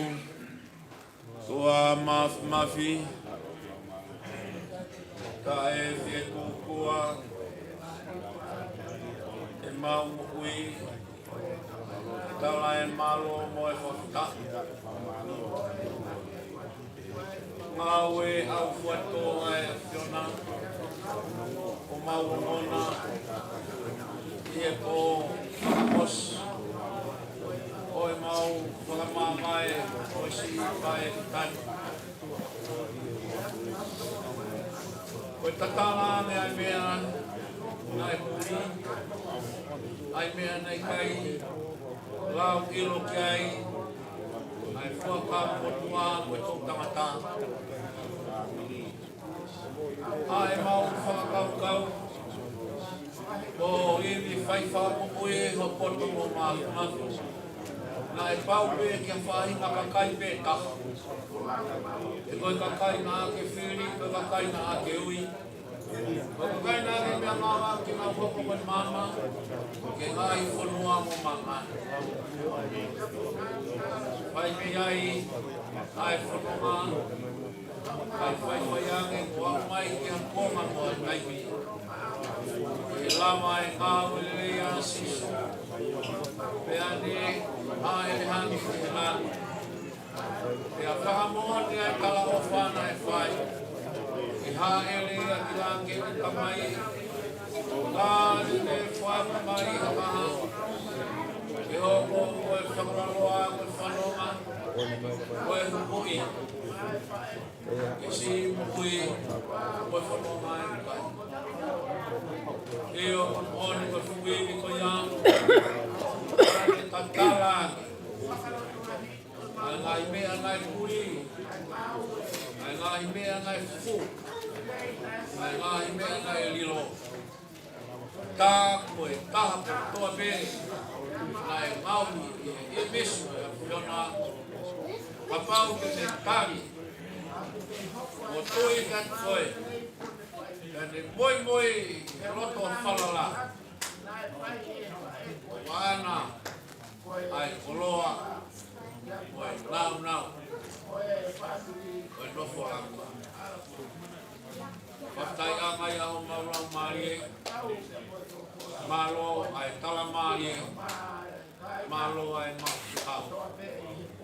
Omi ai ki mautolo, si o whae koen, si kaunanga e a whiona, ui a whatapehi. O whaia, e au sia, ka i marie ai. Wene ana waia, anau, o whamokuna i sesi, o tautangata, e bea me mai, e puke a fula, ai mātai kuloa, o sisu pe, ala, o oni, te tau mauai ai mo ui o ku taengata. Tua maulotu atu, kaumai a he toenga, whatongi ai po koeni, koe nai a pongpongina, o mea i be mua ha mau whikau, ka ke kau mai hono ngai whatongia. Ka ka lava e mau whakahek he ka, pa tuku hono mata i koloa, ko ke tuku mai i ho kauna ngā, e hoko ia, ko e mau mata i koloa ke mau whanau nau ki ai, i he tui moe amanak te rei, ke aho o e awhiana. Kari mai a pa ke whakato, ai lotu moe hu o ku mau whaini, i o hua whape sisu, ka ko mau whamu ui, e meni. Tolungi au waru o fulu maa walu, te talawa he whanua e he kauai, no fu anga he o tua mo e kau angelo tola. E o te ta ewa he potu monu ia i he kauai, e o te ta inu he vai ola, tawhe me taloni o langi.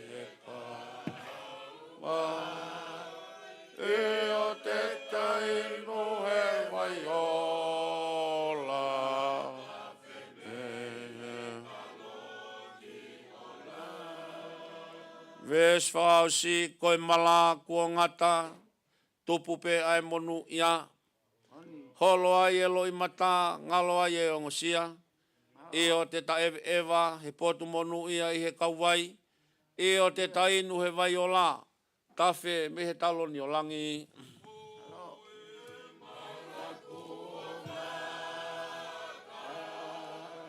Topo pe ai monu ia, ai lo ima,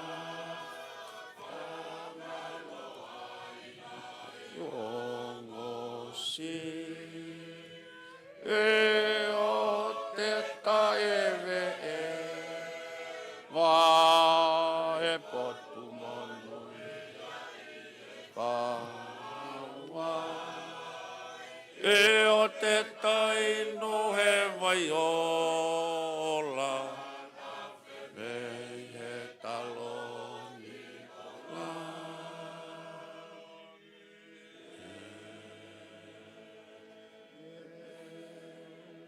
Pea koe noanga ai o tua ai aku mama o he tatai o e atamai ko toa pe, o whakene malu iho taulo tō me tau ngai whakaukau ia kalaisi sisu. Toki hoko te tāpua ke atua mafi koe tau tamai. Moe wheo e lau maari e maa oni oni. Ke tau tolu ia ulumotu a moe whahou, whanau moe whangamopu nā. Tau tolu ko toa peo na hiri, kai whai peo tai ngata. Emeni.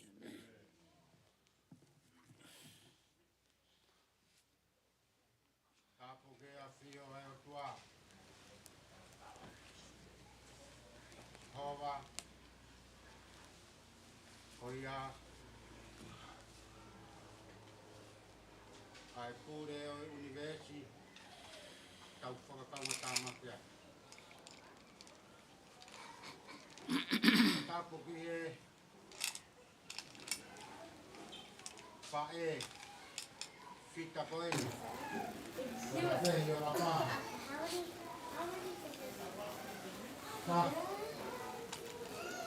tau hei ea tapo atu me tau lai ki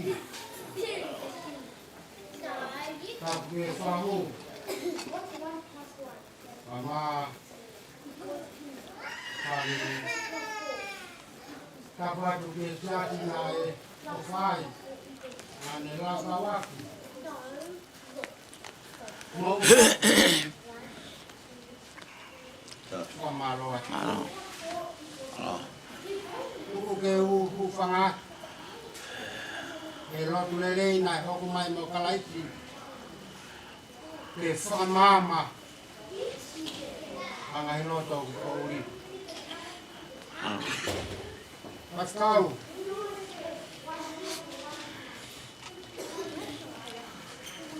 Talu ho ahia hoku roto whare. O kamata te muore atu. Ai ku roto. I kai ke te loko ke mau hamea. Ke ifo hakai. Ka talu ho tau ahia ko hinga ko whatongia. Ko e tau sipi koe. Alo. Mawai nonga.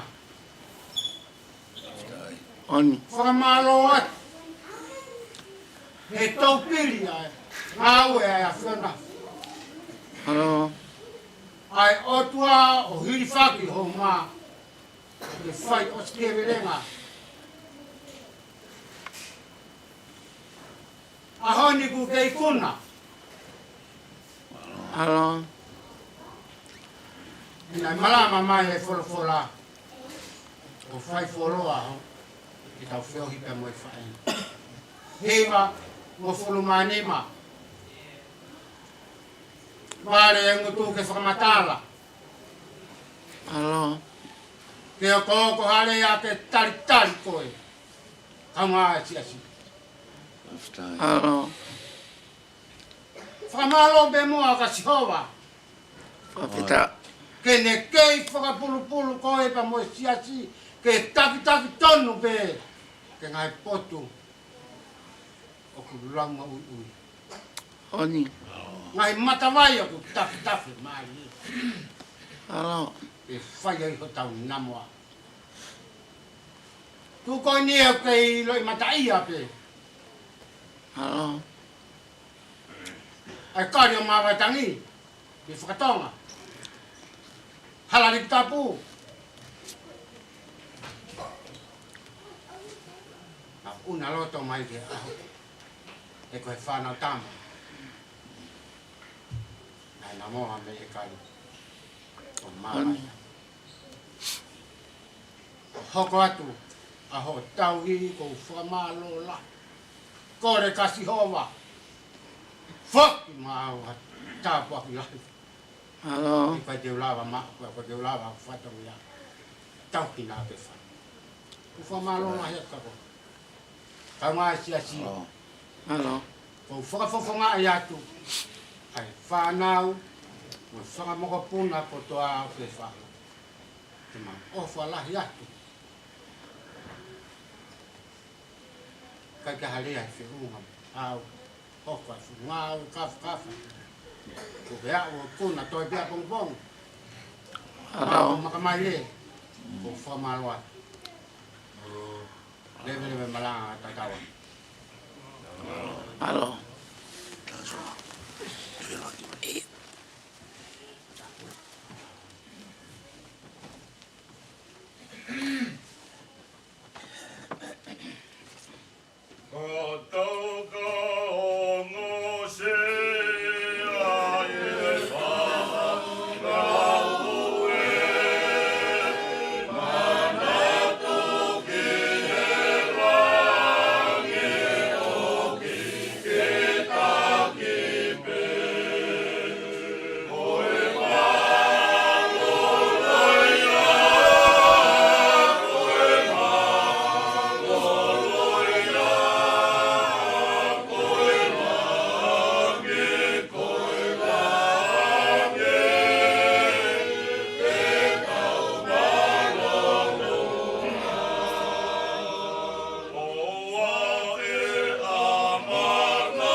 Thank you.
Fono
Yeah.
E ke koe o wha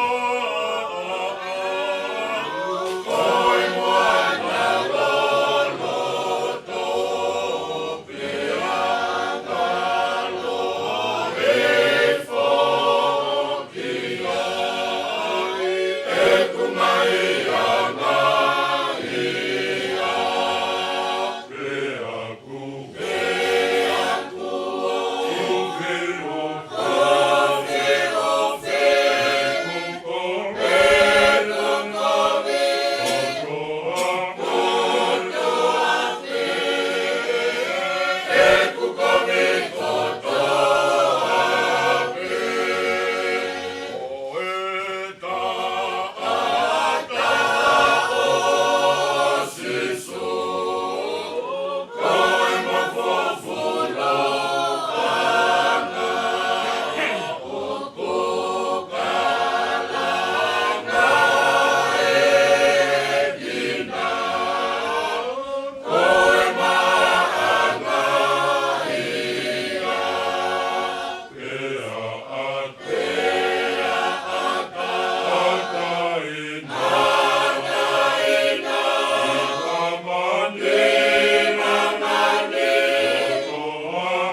tafu.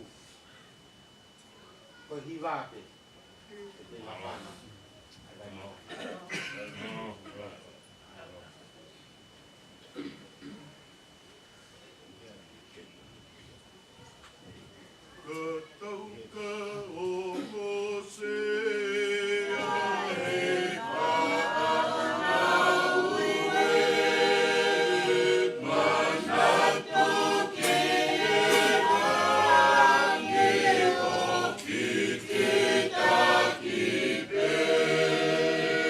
Koe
whatongia ko mau situa me ai.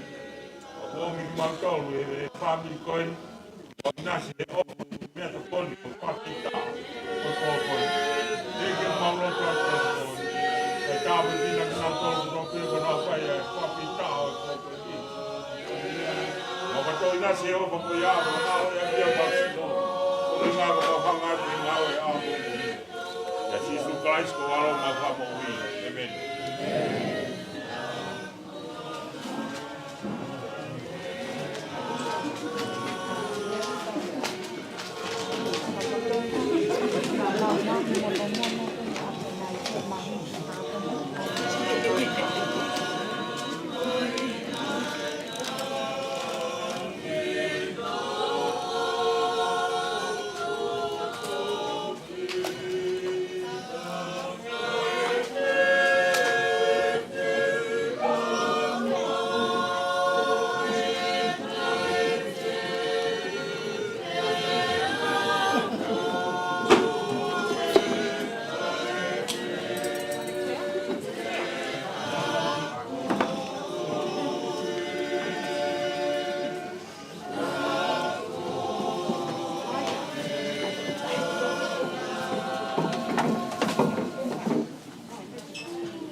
Forever.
Fia,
O kuia ia pule anga o ko te ume mama o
Te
Magole ke ma whatulo atu i ngai tala whatapu kua whakmemua ni he whiawhini.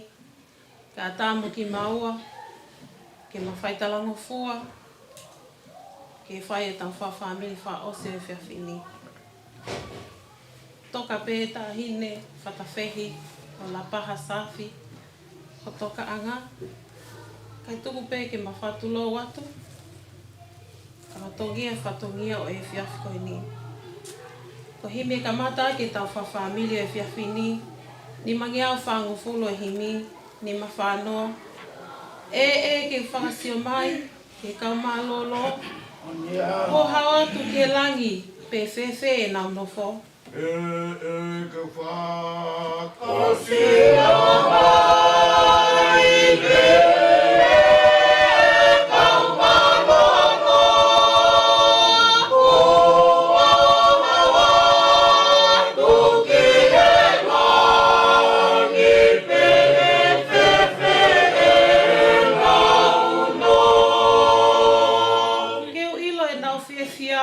whanongo e nau lau, he nofo langi ia alofi o e hau.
Tau whamalo ke e ki he tofa o tau hala. Fou he uma mahini ke mau e pule anga. Whakamalo ki he tofa o tau hala. O fou he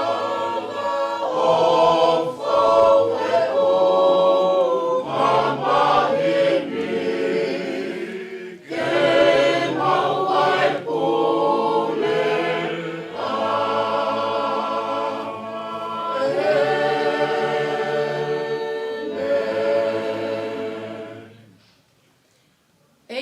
ke mafi e ai tupui o tua. Ko poto moa o niu koa e talu me mua i mua. E pehe i he ane awhi. Kuke i he lolo tongani pe teke pehe ai pe o taingata. Ko o tua talu i tāniti ai a Fiona. Ko koe ana i lotu kia e mau whanga kui i mua. Pe teke pehe ai pe o pāanga ngalu. O taimi. O tua mafi mo taingata e a Fiona. Mau kau whataha i e whawheta i e whiafi koe ni. Mau kau ngā kau whawheta i pe moi whamili o whatawhehi o la paha sāwhi he whiafi koe ni. I whawheta i ke te koe kou hi koe mo ui ai mata i ko loa ko ke whaki mai o mau loto ngā ko ke toi to. Ane a whio mo ui hape mo mole ngahi tō tangata. E mau tolo ngā koe taimi sii. Hange halo a kau e mau ngangana. Mau hanga te whiaf koe ni koe hua e tōki lalo ke a Fiona ka koe maa oni oni. O maa oni oni ange whau ai huafa ai a Fiona. O mahua atu he whiafi koe ni mau whataha mai pe neongo koe api mamahi, koe apitanga mamahi. Kau mau whawhetai he uihingoa ko ke whai mei loto i tāniti. O tali koa au he whatawhehi o la paha sāwhi he whiafi koe ni. A hono ui ki loto i tāniti. Mau whamaloa te mau matai ko loa le lei. O lawe ai ai whamili. Pea lawenga monu ai, pea mo siasi o penieli, pea pehe. Ki he community na ane i ai. Mau whatahataha mai pe ke mau tuwhi tau whaau ai matai ko loa le lei kua tuku lau mea mai heo kauna ngā i he whiafi koe ni. Nā amu i kuna i e hāpea nau tali mai, ko he taa o e lami, nai whaia e nau i kuna. Pea mau whawhetai e whiafi koe ni e mau kau whakataha pe mo e whamili, pea pehe ke ulu motu a, ke mau kau ngā whawhetai he mo ui a whatawhehi. Ka kone tuku mai hangahi ako naki mo ngai sipinga ke mau mui ki ai he halafononga pe mei taimi ki i tāniti. Malo ho mau koloa le lei ho mau loto ngā. Malo ho whaki whae ofa mau wako me ai. Malo ho whaki ai kui koeni ki he whangamaka puna toko lahi whauwhaua. Malo ho mao whae whaka ofa. Mau whanongo pepe, mau wako pe me sipinga pa mo toonga mo ui e whae koe ni eiki. O mau whaam ke mau tōtō o kumuni a he whanonga anga he whanonga o mau whai pa mei taimi ki tāniti. A musia mua si whatawhehi ko ne whawheau atu ki he hau. A musia mua si whatawhehi ko ne tāta alo mai. Ko ne ikuna e tau lelei ko ne lawai e whapuepue. Ko ki mau tolu e ni o kutoi ke mau wako pe mau toa hangai si pinga lelei pe me mo uia whae ko ni he fiaf ko ni. E teo ke wha ose mau ngau e fiaf ko ni e mau wha family e fiaf ko ni ka mau whawheta i atu eki. Tai whi tuku e mau whawheta i. Au le whataha pe mo tangata sa me. Te mau whawheta i ke te koe ki ngata anga e mau mo ui. Ko whakamalo ke iho mau ngutu ma upe. Mau whawhetai atoa i he mo uia whatawhehi e fiaf koe ni. Kai te mau ke lawa ke tuwhi tau whaau e koloa lelei. Ko o tuku mai heo kaunanga ke mau ako pia me ai he fiaf koe ni. O hanga ke te koe he fiaf koe ni. Tāpua ki mai ai ulumotu aka e ma ai family. Loto ia nonga pe mo fie malia ho afio ia teknau tolu. Ne ongo koe ui koe mamahi i he mawa e. Kai whawhetai koe whakoloa ki la loto langina. O whawhetai atu he fiafi koe ni he. Mau whainga maali e malawa ke mau whekau aki ai family, ai siasi. Ai ngahi ko whekau aki ko mau kau whataha mai he pōko e ni. Ke mau kau ngā whawhetai e mo uia whatawhehi. Mau hanga ke te koe fiaf koe ni. Ka mau ka tutuku he ho lau maali e. Tuku eki ke tataki ai family he toenga e pōko e ni. Tuke mau ha malolo. Whafo oa hi o mau sino ata mai ka mea te puho mau lau maali e. Tāpua ki mai e ngahi family ka mai ngahi kupwhekau aki nau lawa mai koe ofa mo whiekau ngā mamahi mo whiekau ngā whawhetai he pōko e ni. Pehe ke siasi. Kau maa e ngahi ki nau tolu kotoa pe ngahi maheni o mau kau whataha he pōko e ni. O hake ke a Fiona tāpua ki pe mei loto langina. Ai toi ngai ngahi ngā ue o pōko e ni kau maa pongpongi nai whamawai te mau whaipa mo whae ofa koe ni. Hifo lau maali e tataki ki mau tolu e. Ngahi taimisi o ku mau maawai ke mau au fia wha osi si whatawhehi. Tuka e ke tau kau pepa mo e a Fiona e. Omi haivi, omi ha malohi ke ulumotua kau maa e family. Ke nau lawa whaka osi aka ngahi ngā ue ku nau o nau toka teu ki e aho a pongpongina. Tāpua mai ki mau tolu, mau kau whataha e pōko ni ka maa ki nau tolu, nau mamata mai pe ngai family, i kai te nau kau, ka ku nau mamata mai pe he ngalu o pe. Tāpua ki nau tolu. Ma whake te mau ngai moui mea ngau e ake pe ki mau tolu, ne onga mau tai tau. Mo mua ka mau mui atu pake a whio mai koe mau tamai ka mau ke nofo atu ko whanau. Mau kole kotoa ngai malo in huafpeo alo si suka laisi. Mau tua ki mani tāpua.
Koe whalawhala himi e whakaose ake e tau whailotu ki he pōni.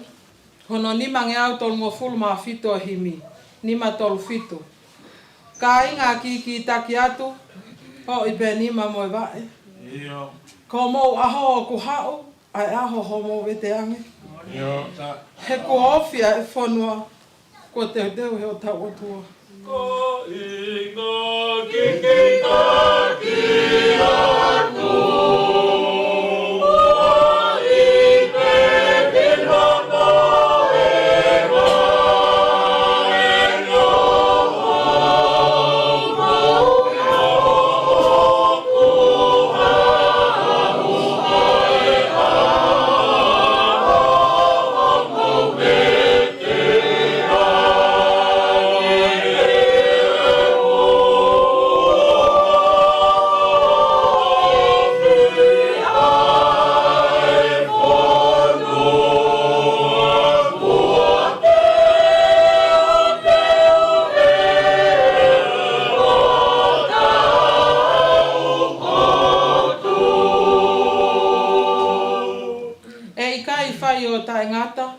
O tau whanongani. Ne ongo e te ki hā, ai potu o ku whai ki ai. He kua tala he otua, kua ne teu ha whanua. E tai o ta e ngata. Si o tau whanongani.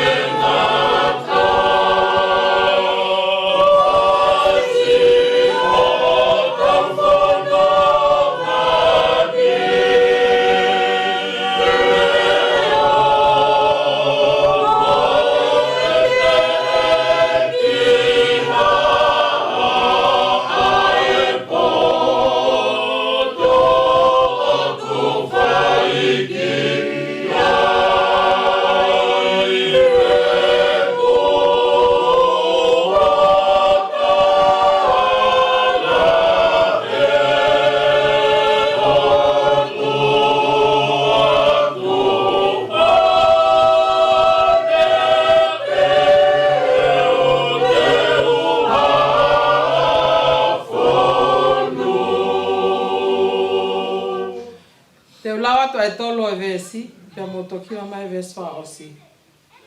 Mo oni kua fuoloa, a e tau alu he toa wha.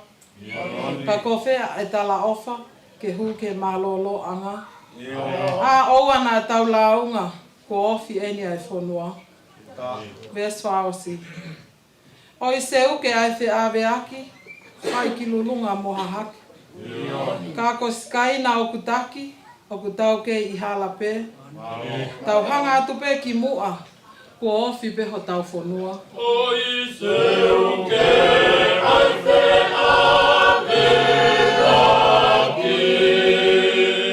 Wai ki lulunga moha hake kato. Si kaina o kutaki.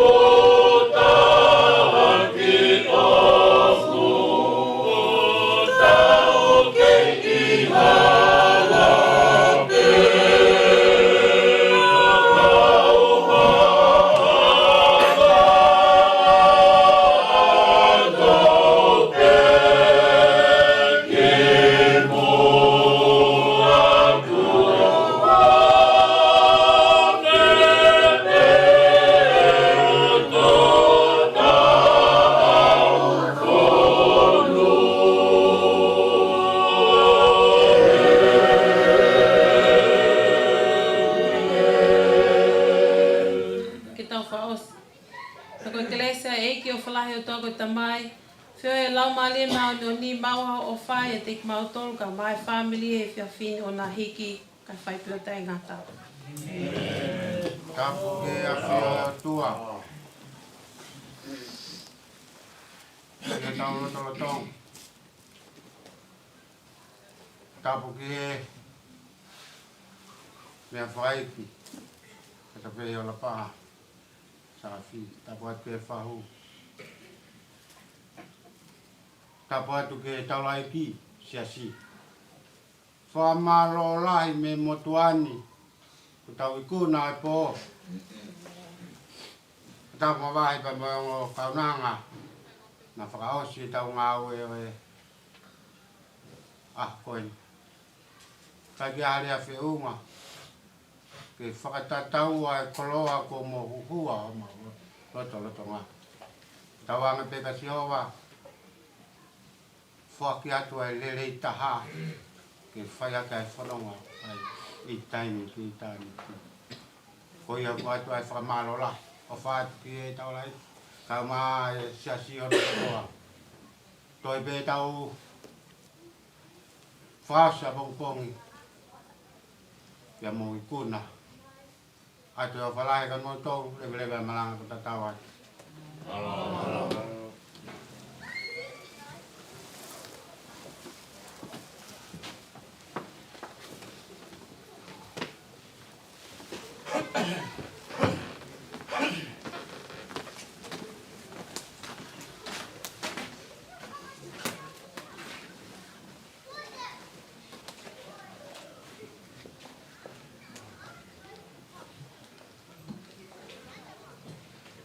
Algo te unga e siasi malolo ke ngau lahe a pupong.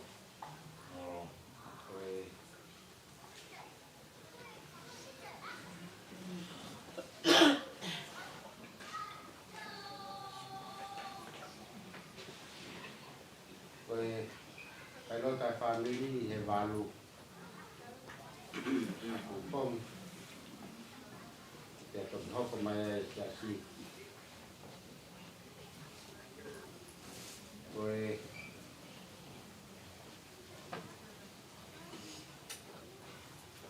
Kai ni ko ia e malanga I malo pe o se tu ka ke de fa te pau to an ke kan kamata pong pong ko e malu e pami e ta to ki fra ho pa to ke e kai ni ko si ya ke e pa malo atu e ko be family hen di lau mau na pono pa te hen malo la Kita lang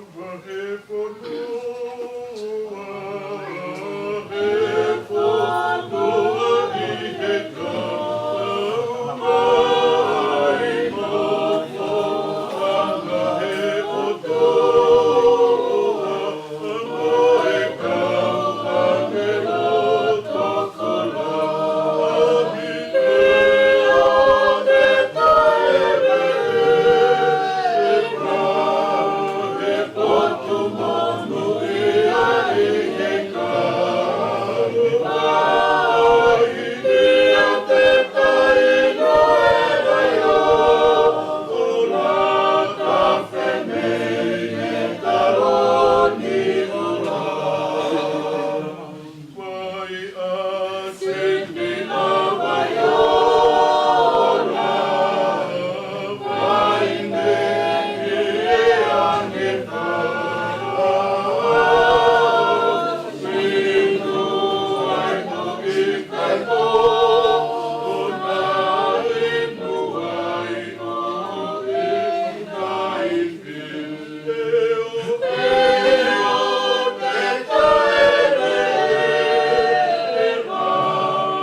Oh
Oh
ai exercise i whatakasia.